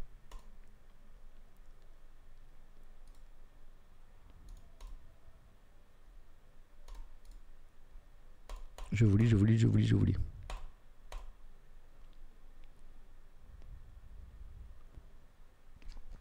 Ça vous inspire les impôts ou pas ?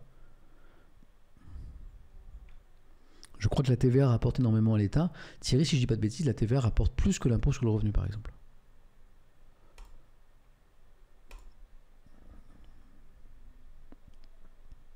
Petit riche. Burger est un peu surpris par cette expression de petit riche. Ils sont riches quand même. Alors, grand débat en France, à partir de quand commence la richesse ? Voilà, ça c'est un débat très compliqué. À partir de combien on est riche ? Voilà.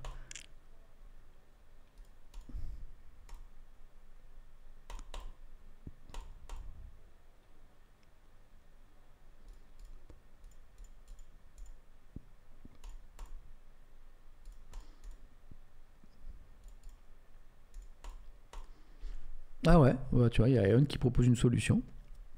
Proposition, il faudrait mettre 50% de TVA sur les produits de luxe pour taper sur les bons portefeuilles. Voilà. Alors après, à chaque fois j'essaie de trouver l'argument chiant en face. Et là, vous avez des entreprises françaises qui sont, vous savez, la France est un des pays leaders de l'industrie du luxe. Voilà. Et là, si tu fais ça, tu as les entreprises françaises qui, pour le coup, emploient beaucoup de personnes, qui vont dire, mais là, vous allez nous tuer, en fait, et vous allez nous rendre beaucoup moins concurrentiels par rapport à nos concurrents étrangers, et vous allez nous bousiller, en fait, et au final, c'est alors certes nos bénéfices, nos dividendes, notre richesse qui va trinquer, mais aussi les emplois que nous représentons. Donc, c'est une solution, mais qui aura des conséquences.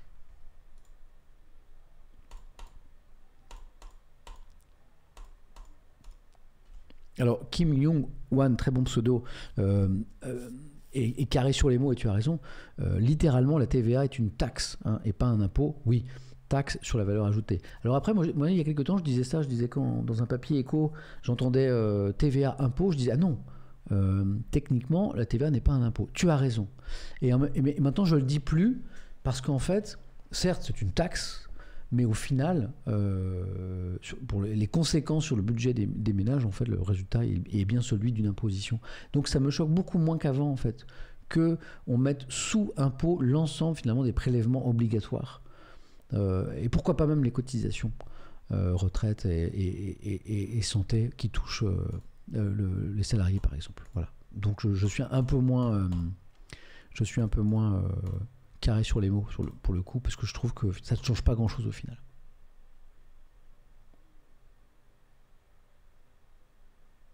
Oh, alors vache, ok, c'est bon, je peux prendre ma retraite et devenir comptable. J'ai un très gentil message de Chikaka qui dit « Bravo Sam, je suis comptable de 15 ans d'expérience et c'est très clair et sans ambiguïté. » Écoute, je suis pas sûr d'avoir été aussi clair que tu le dis sans ambiguïté, mais bon, merci pour l'encouragement, c'est super gentil. Bon, c'est sympa.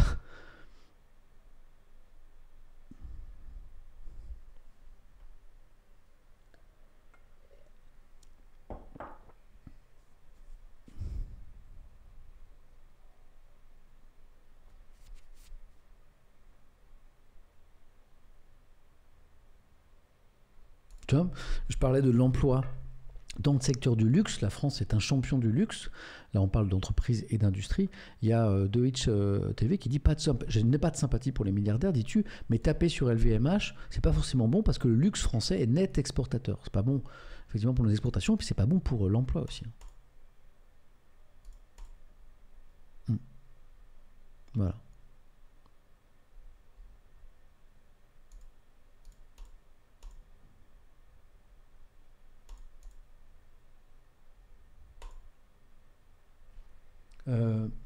Puisqu'on parle d'impôts, je parle de sous et je remercie les subs. Merci Kiao pour le Prime. Je crois que je t'ai déjà remercié. Je vis. Mais bon, il vaut mieux 2 fois que pas assez.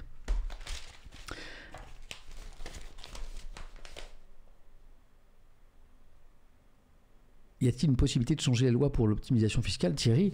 Les lois, on les change quand on veut. Les lois, on les change quand on veut. Les lois, c'est le législateur qui le fait. C'est le politique. C'est l'exécutif, c'est l'Assemblée, c'est le Sénat, quoi. Si demain, vous, les Français, envoient une autre majorité à l'Assemblée, mais une autre couleur politique à l'Élysée, je dis n'importe quoi, de gauche ou d'extrême droite, vous aurez une autre politique économique que celle qui est menée aujourd'hui, quoi. Enfin, ça ne tient qu'au vote des citoyens, quoi. Donc, oui, demain, si vous, à 2027, si vous mettez Marine Le Pen au pouvoir, je parle des électeurs, eh bien, vous aurez une autre politique économique. Si vous mettez Jean-Luc Mélenchon à l'Élysée, et la majorité qui va avec à l'Assemblée idéalement, eh bien, vous aurez une autre politique économique. Voilà. À un moment, on n'est pas maître de tout, mais en fait, on est maître de ça. Voilà.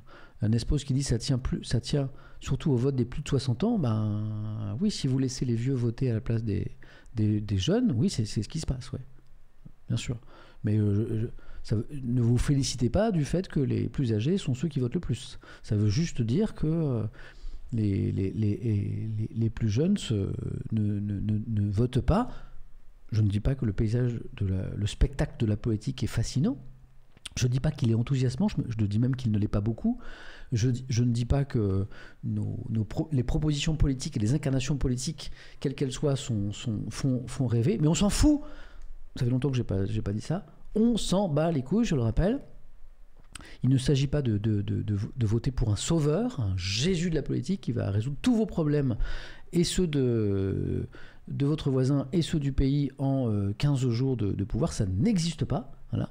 Il ne s'agit même pas de voter pour un homme ou une femme politique qui a les mêmes idées que vous. Ça n'existe pas, ça n'existe pas. La seule personne qui a les mêmes idées que vous, c'est vous. Voilà. Donc ça n'existe pas. Il s'agit de trouver celle qui s'approche le plus de vos valeurs par défaut, qui semble porter ou les idées les plus proches de vos valeurs, ou dont vous pensez, même s'il n'est pas tout à fait d'accord avec vous, que potentiellement il peut mieux gérer les affaires du pays ou moins mal que les autres. Voilà. Moi, je dis souvent, je sais que ça n'est pas très enthousiasmant, mais que voter pour moi, c'est choisir je sais, c'est pas très enthousiasmant, le moins mauvais. Pas l'homme providentiel, quoi, ou la femme providentielle, quoi. Je vote toujours, sans enthousiasme. Je suis souvent déçu, sinon à chaque fois, mais je déteste l'idée que ce soit les autres qui décident à ma place, par contre. Voilà. Voilà. Donc, encore une fois, le pouvoir, il est quand même dans vos mains si vous êtes en âge de voter.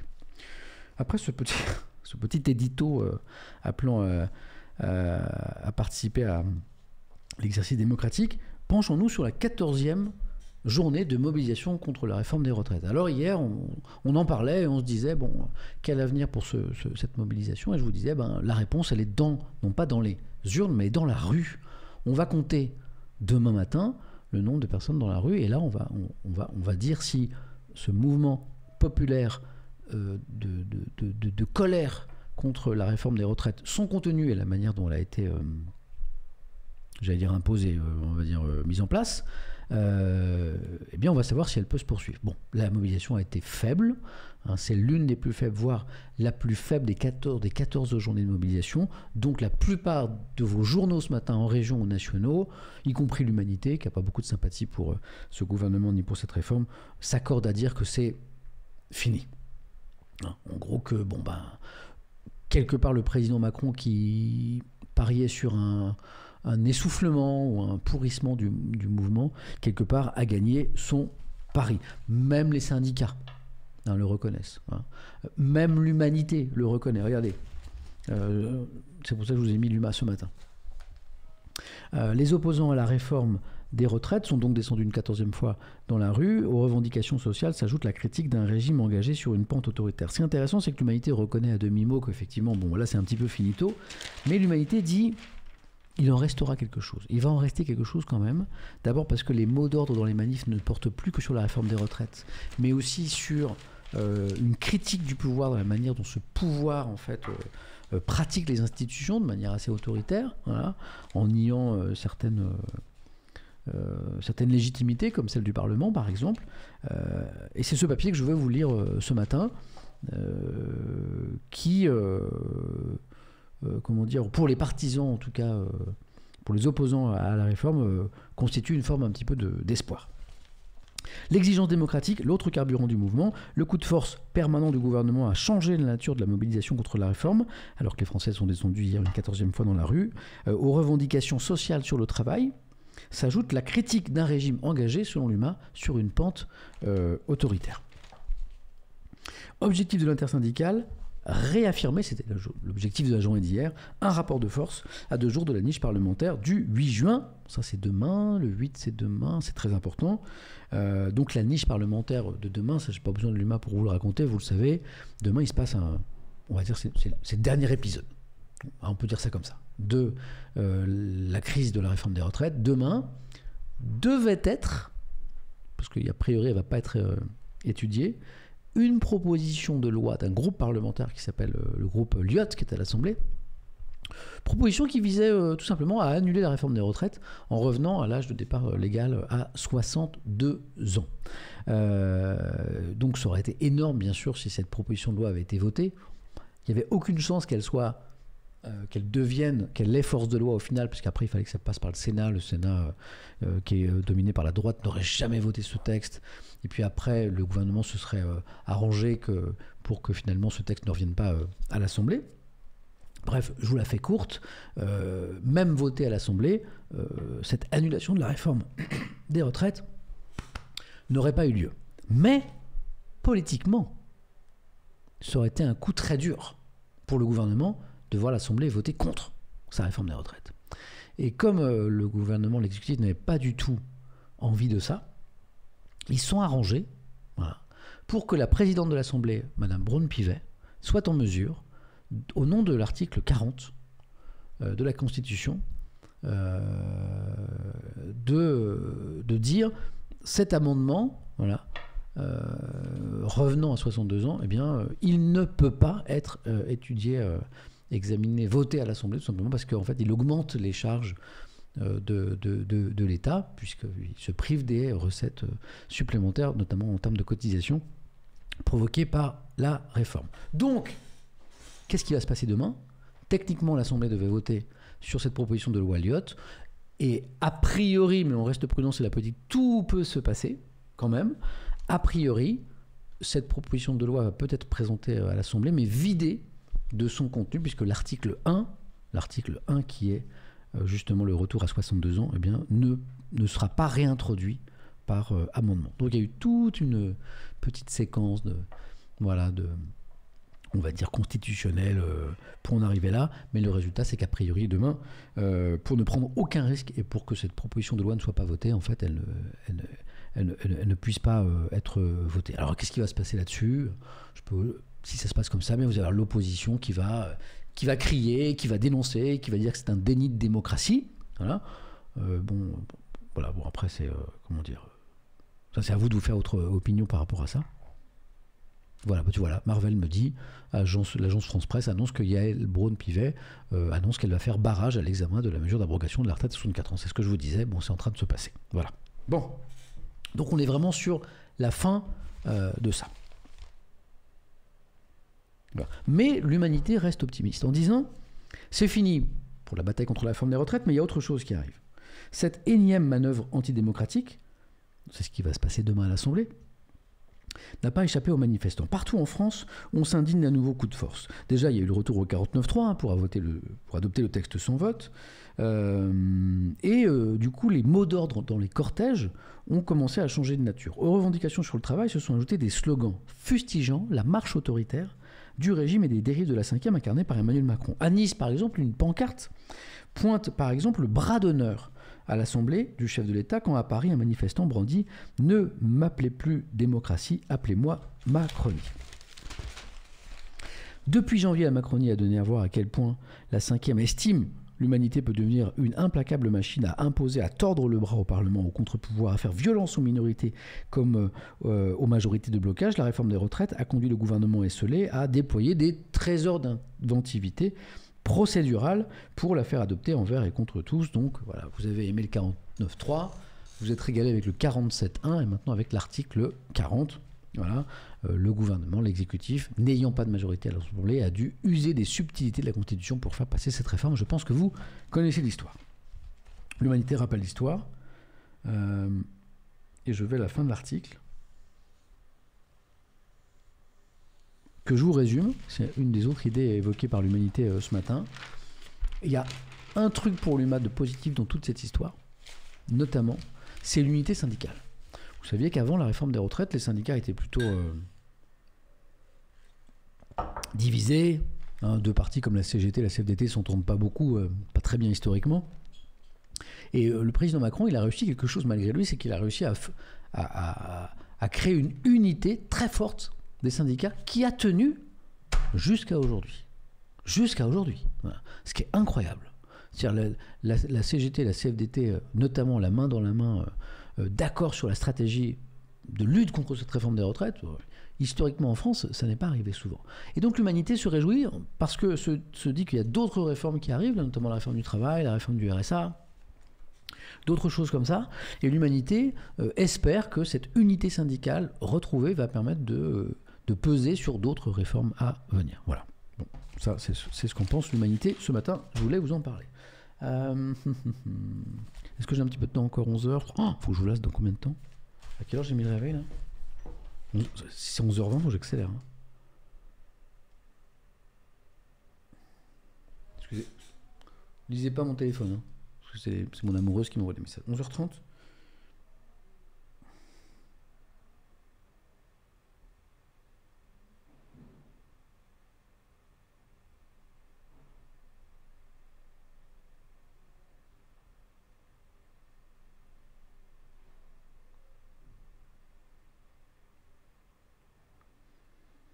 Il y a mon épouse qui me dit que elle a mis un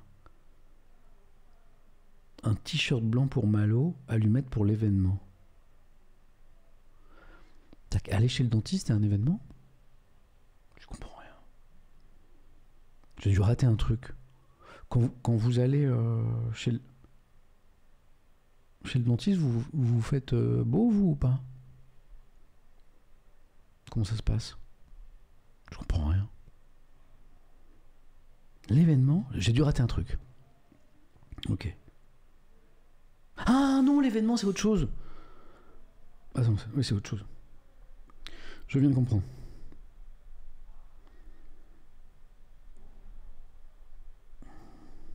Ça y est, je suis pas rapide. Hein. Ça y est, j'ai compris. Mais Malo il doit être élégant pour un autre truc, mais c'est pas le dentiste. Ça y est, je l'ai. Ok, je l'ai. Et ok pour le déj. Ok. Excusez-moi, je règle mes petites histoires. Ok. Parce que bon, le stream c'est bien, mais bon, la famille, désolé.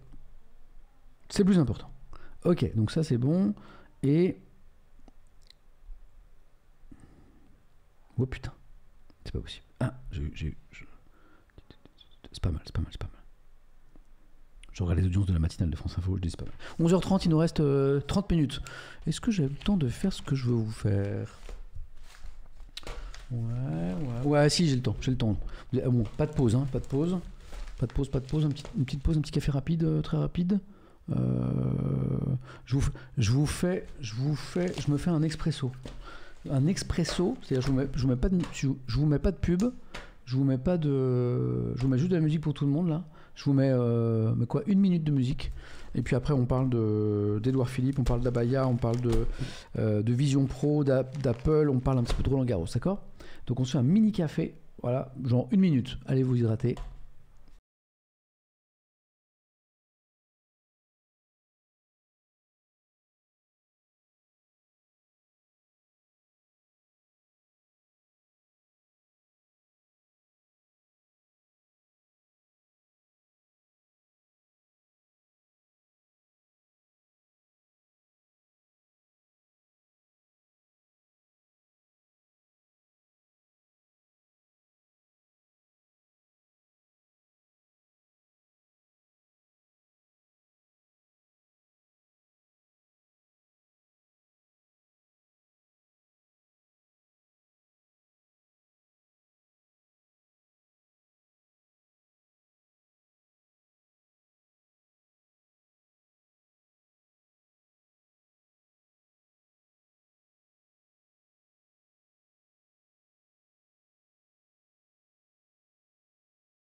Sorcellerie, c'est pas possible. Ouais, j'ai ouvert une canne de coca, donc voilà. Là, on est au coca, la caféine est là, ça va me relancer. Voilà, on a fait au plus vite. Frandroid Live, merci beaucoup pour le reste, vous êtes super. Allez voir cette chaîne, vous allez vous régaler. Et The Voyageur, merci pour les bits. Donc maintenant, on parle d'Abaya. Bon, c'est pas la première fois, je crois, que le Parisien en parle. Je sais pas trop quoi en penser de ce truc. Bon, je suis comme vous, hein, je m'interroge sur l'actu, je n'ai pas que des certitudes, je n'ai pas un avis sur tout. Je vois qu'il y a questionnement, je vois que c'est la Lune du Parisien, je vois que le ministre de l'Éducation a réuni les recteurs d'académie là-dessus hier, donc il se passe quelque chose. Le défi de l'abaya, l'école face au défi de l'abaya.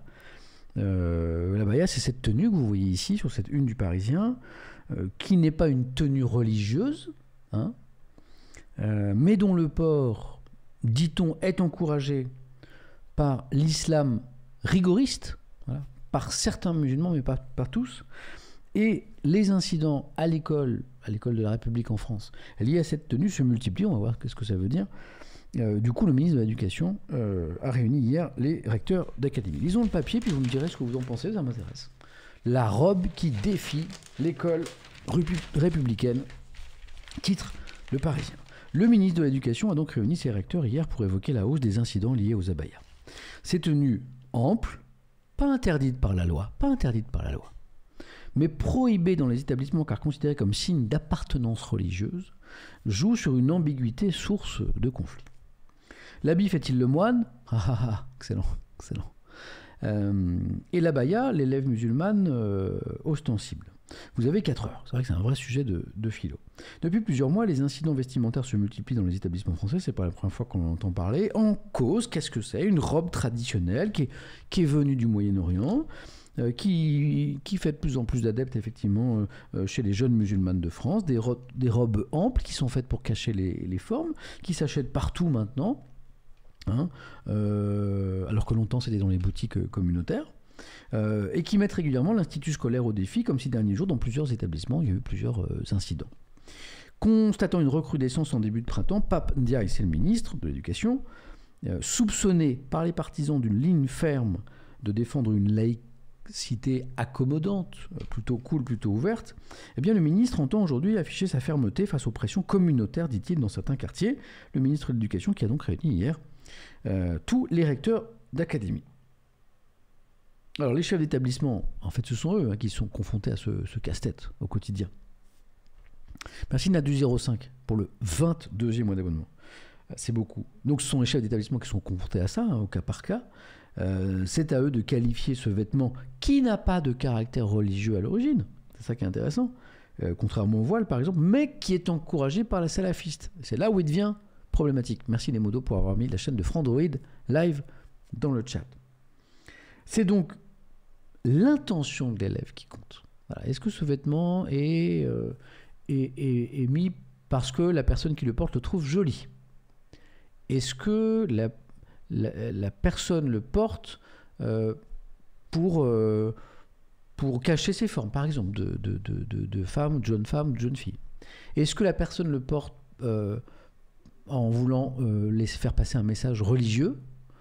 Comment voulez-vous que les proviseurs le sachent, quoi? Et c'est ça qui est compliqué. Hein, c'est au proviseur de qualifier ce vêtement qui n'a pas de caractère religieux à l'origine.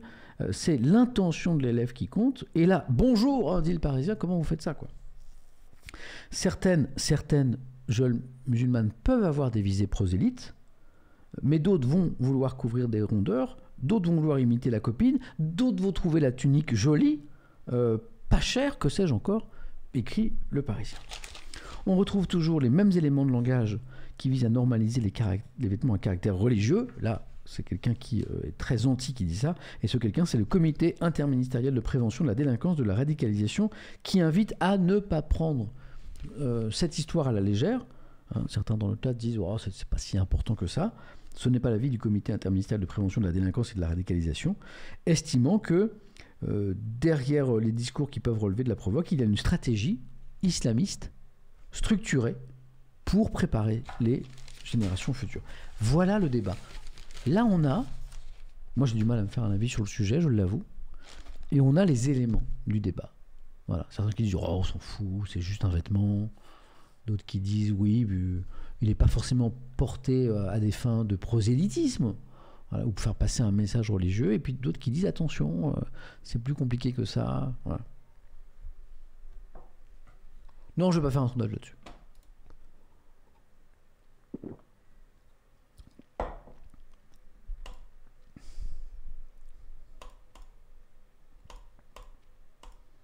C'est vrai, Léonel a bossé sur le sujet, je le vois, et il nous rappelle que sur l'intention de prosélytisme, par exemple, il y a un faisceau d'indices qui a été dégagé par des juridictions. La fréquence du port du signe, par exemple, hein, si c'est une fois de temps en temps ou si c'est souvent, refus de l'enlever, par exemple. Voilà.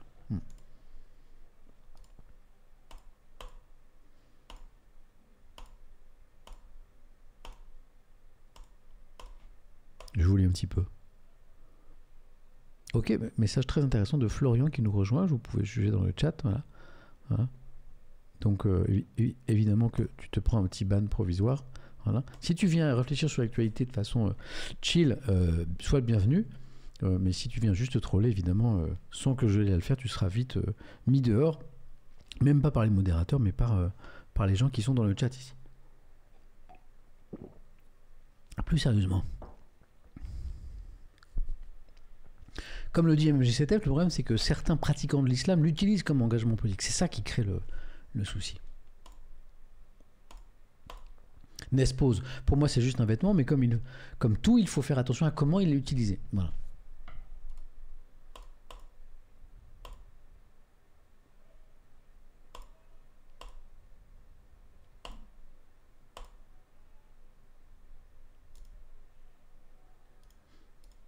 Paul Clafoutier, les musulmans de France en ont assez de se faire fliquer et dénoncer au moindre faux pas.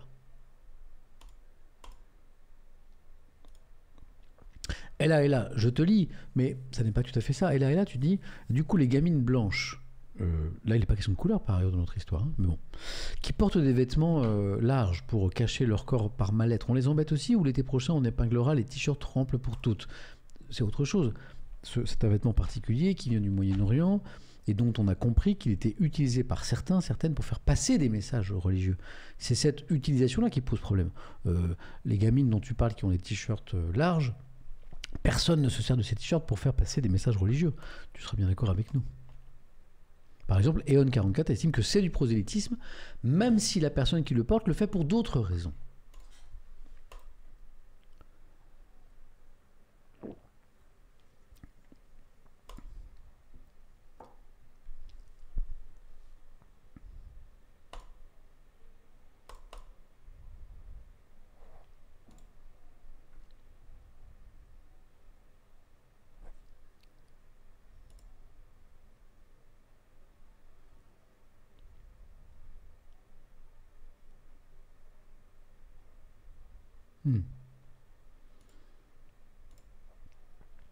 Beaucoup d'avis très intéressants dans le chat. Tossam, oui, mais les gamines ne peuvent pas porter la responsabilité des discours de radicaux. Davmar, juste en dessous, n'est pas d'accord. C'est un signe ostentatoire. C'est simple, je comprends pas, en fait, le débat. Voilà. Et à l'inverse, voilà, quasiment à chaque ligne, vous vous opposez, mais de façon très correcte entre vous. MMXFIA, c'est un vêtement, merde, vous n'allez pas en faire des cauchemars. Si une religion s'approprie le port du jean, est-ce qu'on va interdire les jeans? Demande Yonéa. C'est pas tout à fait la même chose.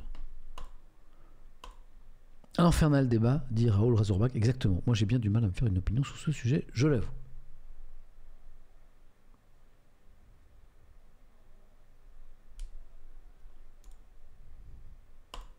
Ratax 7 dit les religions hors des écoles publiques, c'est une règle saine. Et je suis assez d'accord avec ça. Et vous êtes plusieurs à parler de l'uniforme. Bon.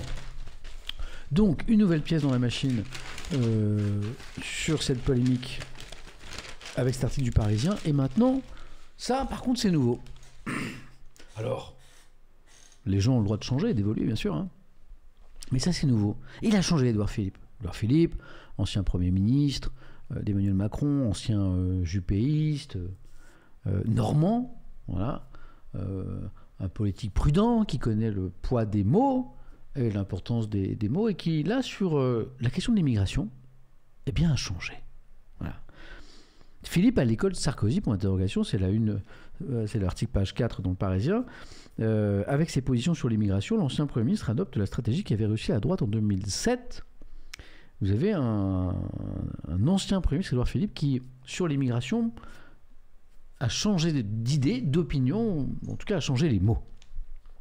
En prenant dans un entretien à l'Express la remise en cause d'un accord de 68 sur l'entrée des séjours des Algériens en France, en prenant position contre l'immigration du fait accompli, Édouard Philippe ne fait pas que poser des jalons dans sa perspective de candidature à la présidentielle de 2027, il donne aussi un bon coup de barre à droite pour ceux qui n'auraient pas compris.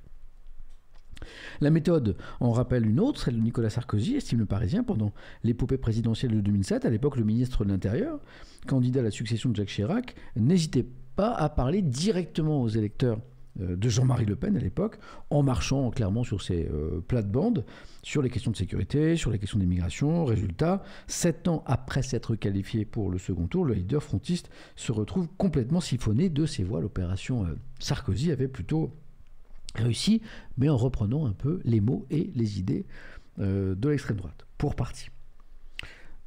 Pour le Parisien, en fait, Édouard Philippe est en train de faire la même chose. La parole à un proche d'Édouard Philippe, l'eurodéputé Gilles Boyer, qui dit écoute, ça fait des décennies qu'on dit qu'il ne faut pas parler d'immigration dans notre pays, parce que c'est le FN, parce que c'est le RN, mais c'est absurde. Faut-il attendre que Marine Le Pen soit encore plus haute dans 4 ans, ou doit-on tenter de répondre aujourd'hui à un sujet certes clivant, mais qui préoccupe les Français. Voilà. Là, vous avez l'éternel débat, qui n'est pas qu'à droite d'ailleurs, de comment faut-il lutter contre Marine Le Pen, puisque c'est son incarnation aujourd'hui, le Rassemblement national, puisque c'est son parti, ou l'extrême droite d'une façon générale, puisque c'est cette famille politique. Comment lutter? Est-ce que c'est en s'opposant frontalement sur les idées, ou, comme d'autres le pensent, notamment une partie de la droite, en reprenant une partie de ces idées. Voilà, et le débat, après, il est infini. Hein, c'est en mode, ah oui, mais les électeurs préfèrent toujours l'original à la copie, et ce n'est pas en copiant les idées et les propositions de l'extrême droite que vous allez les battre. Au contraire, vous allez les rendre encore plus forts. Vous connaissez le débat. Je vous lis là-dessus.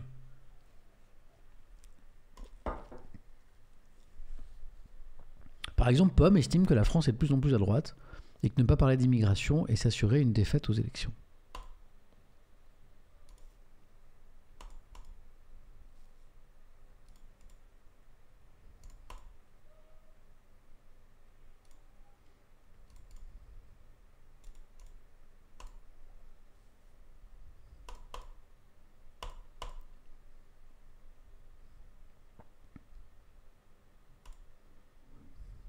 Oula, ce que tu dis, HB, est faux. Je suis frontalement pas d'accord avec toi.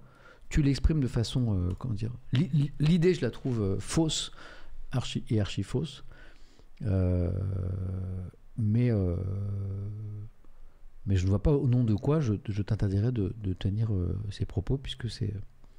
voilà. Mais bon, pour moi, c'est de l'islamophobie, mais bon.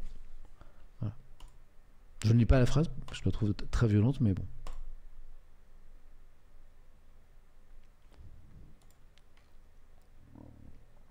Captain Maberny dit c'est limite Samuel quand même. Moi, je sais, je suis un peu, je suis un peu, ouais, moi aussi, je suis un peu embêté avec le message. Mais après, le problème, c'est que, comment dire, vous avez quand même une partie des Français qui le pensent, puisqu'ils votent pour les représentants de ce parti. Donc, est-ce qu'il faut se mettre dans sa tour d'ivoire et ne pas discuter avec eux, ne pas échanger avec eux, ne pas essayer de comprendre, d'échanger les arguments, de faire changer d'avis idéalement? Est-ce qu'il faut, vous voyez, est-ce qu'il faut accepter le débat ou pas? Moi, je suis plutôt partisan d'accepter le débat, y compris avec les gens qui ne sont pas du tout d'accord avec moi, y compris sur ces questions. Mais c'est vrai que le message était un peu chaud. Allez, je continue à vous lire.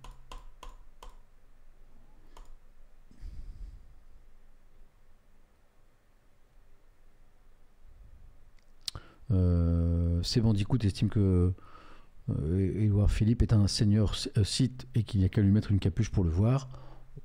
Bon, comme tu y vas quand même.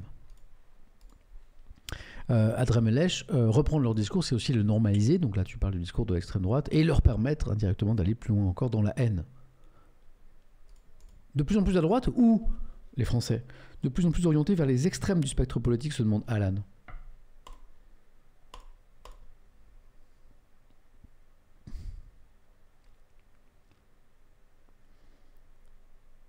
Alors, Mortumi en parle et c'est très bien. Merci beaucoup Zeror42 pour le Prime. Mortumi dit au Danemark, la gauche s'est emparée du sujet de l'immigration, on en a beaucoup parlé récemment. Bilan, l'extrême droite a fait 2% aux dernières élections. Voilà.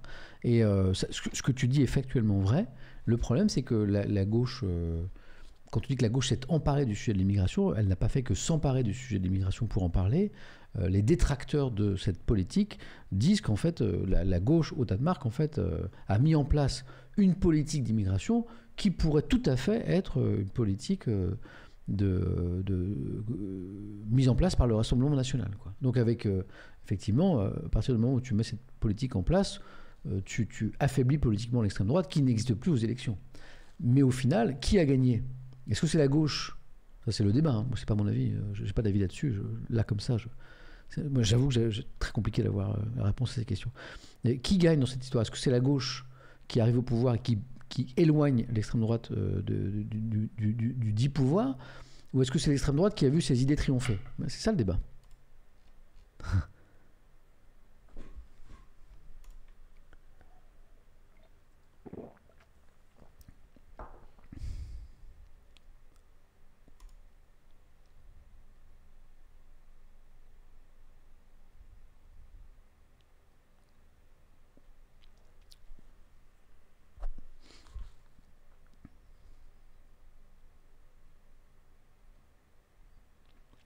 Il y a Ashbeck avec qui je ne suis pas d'accord et qui revient, et en tout cas moi j'apprécie la démarche de volonté d'échange et de discuter.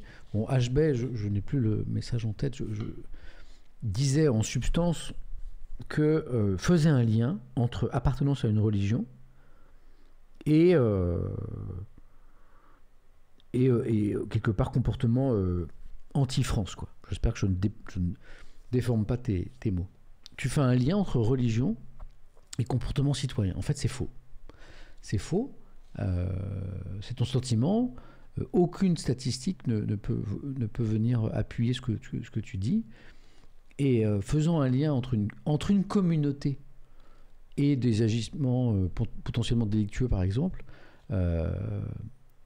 tu marques du sceau de l'infamie une communauté qui ne se comporte absolument pas de cette manière, quoi. Donc, il n'y a pas de fondement de réalité statistique à ton affirmation. Et en revanche, tu as un discours qui est un discours discriminant, en fait, par rapport à une communauté, ici une communauté religieuse, de croyance, de foi, Et en fait, c'est un comportement discriminant, quoi. Pour le coup, islamophobe pour dire les mots, quoi.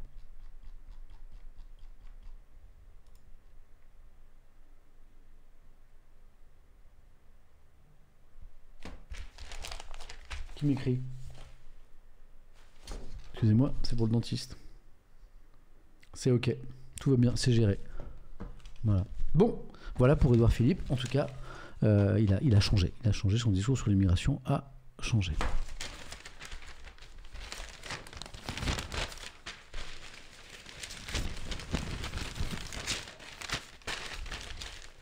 Non, dentiste, c'est pas pour moi, c'est pour Malo.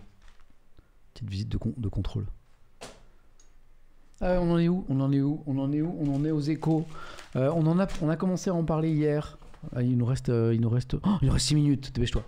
Samuel. On en a parlé hier, mais bon, quand même, c'est un peu intriguant ce truc là, ce casque d'Apple là. Donc on en reparle un petit coup.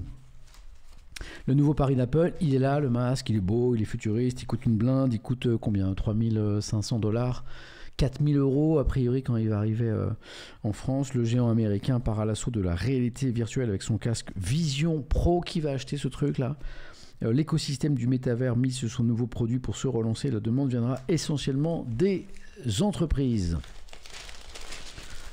Alors d'abord, il y a un tout petit bout de l'édito, parce qu'en fait, les échos consacrent leur édito à ce produit.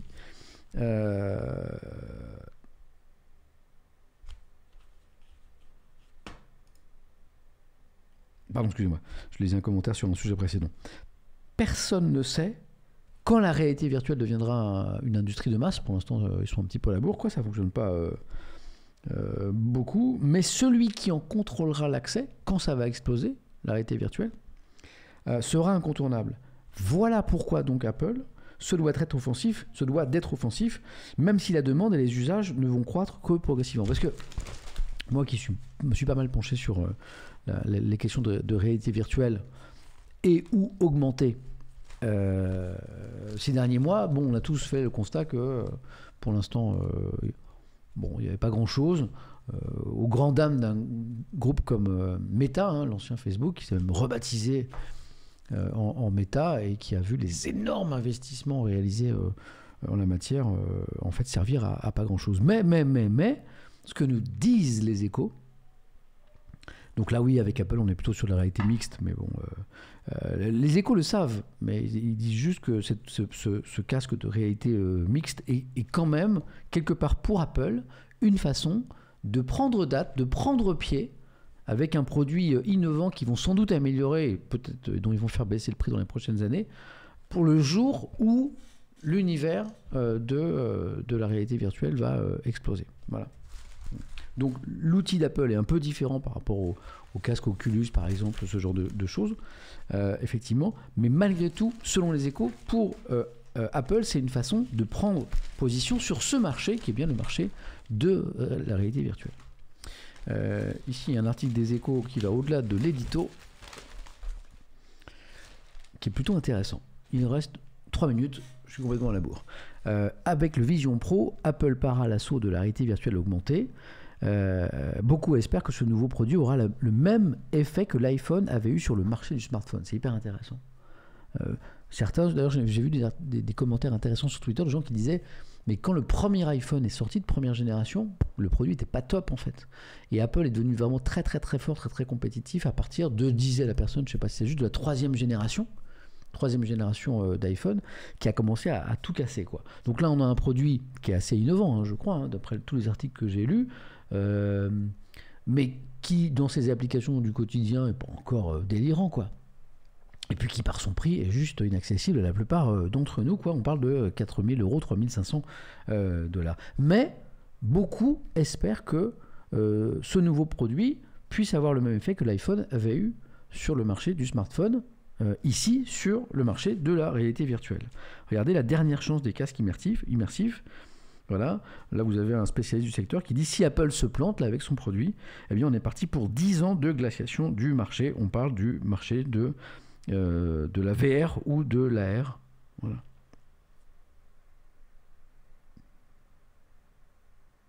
Alors il y a un passage que je trouve très intéressant. Alors c'est super cher bien sûr, mais les Échos écrivent.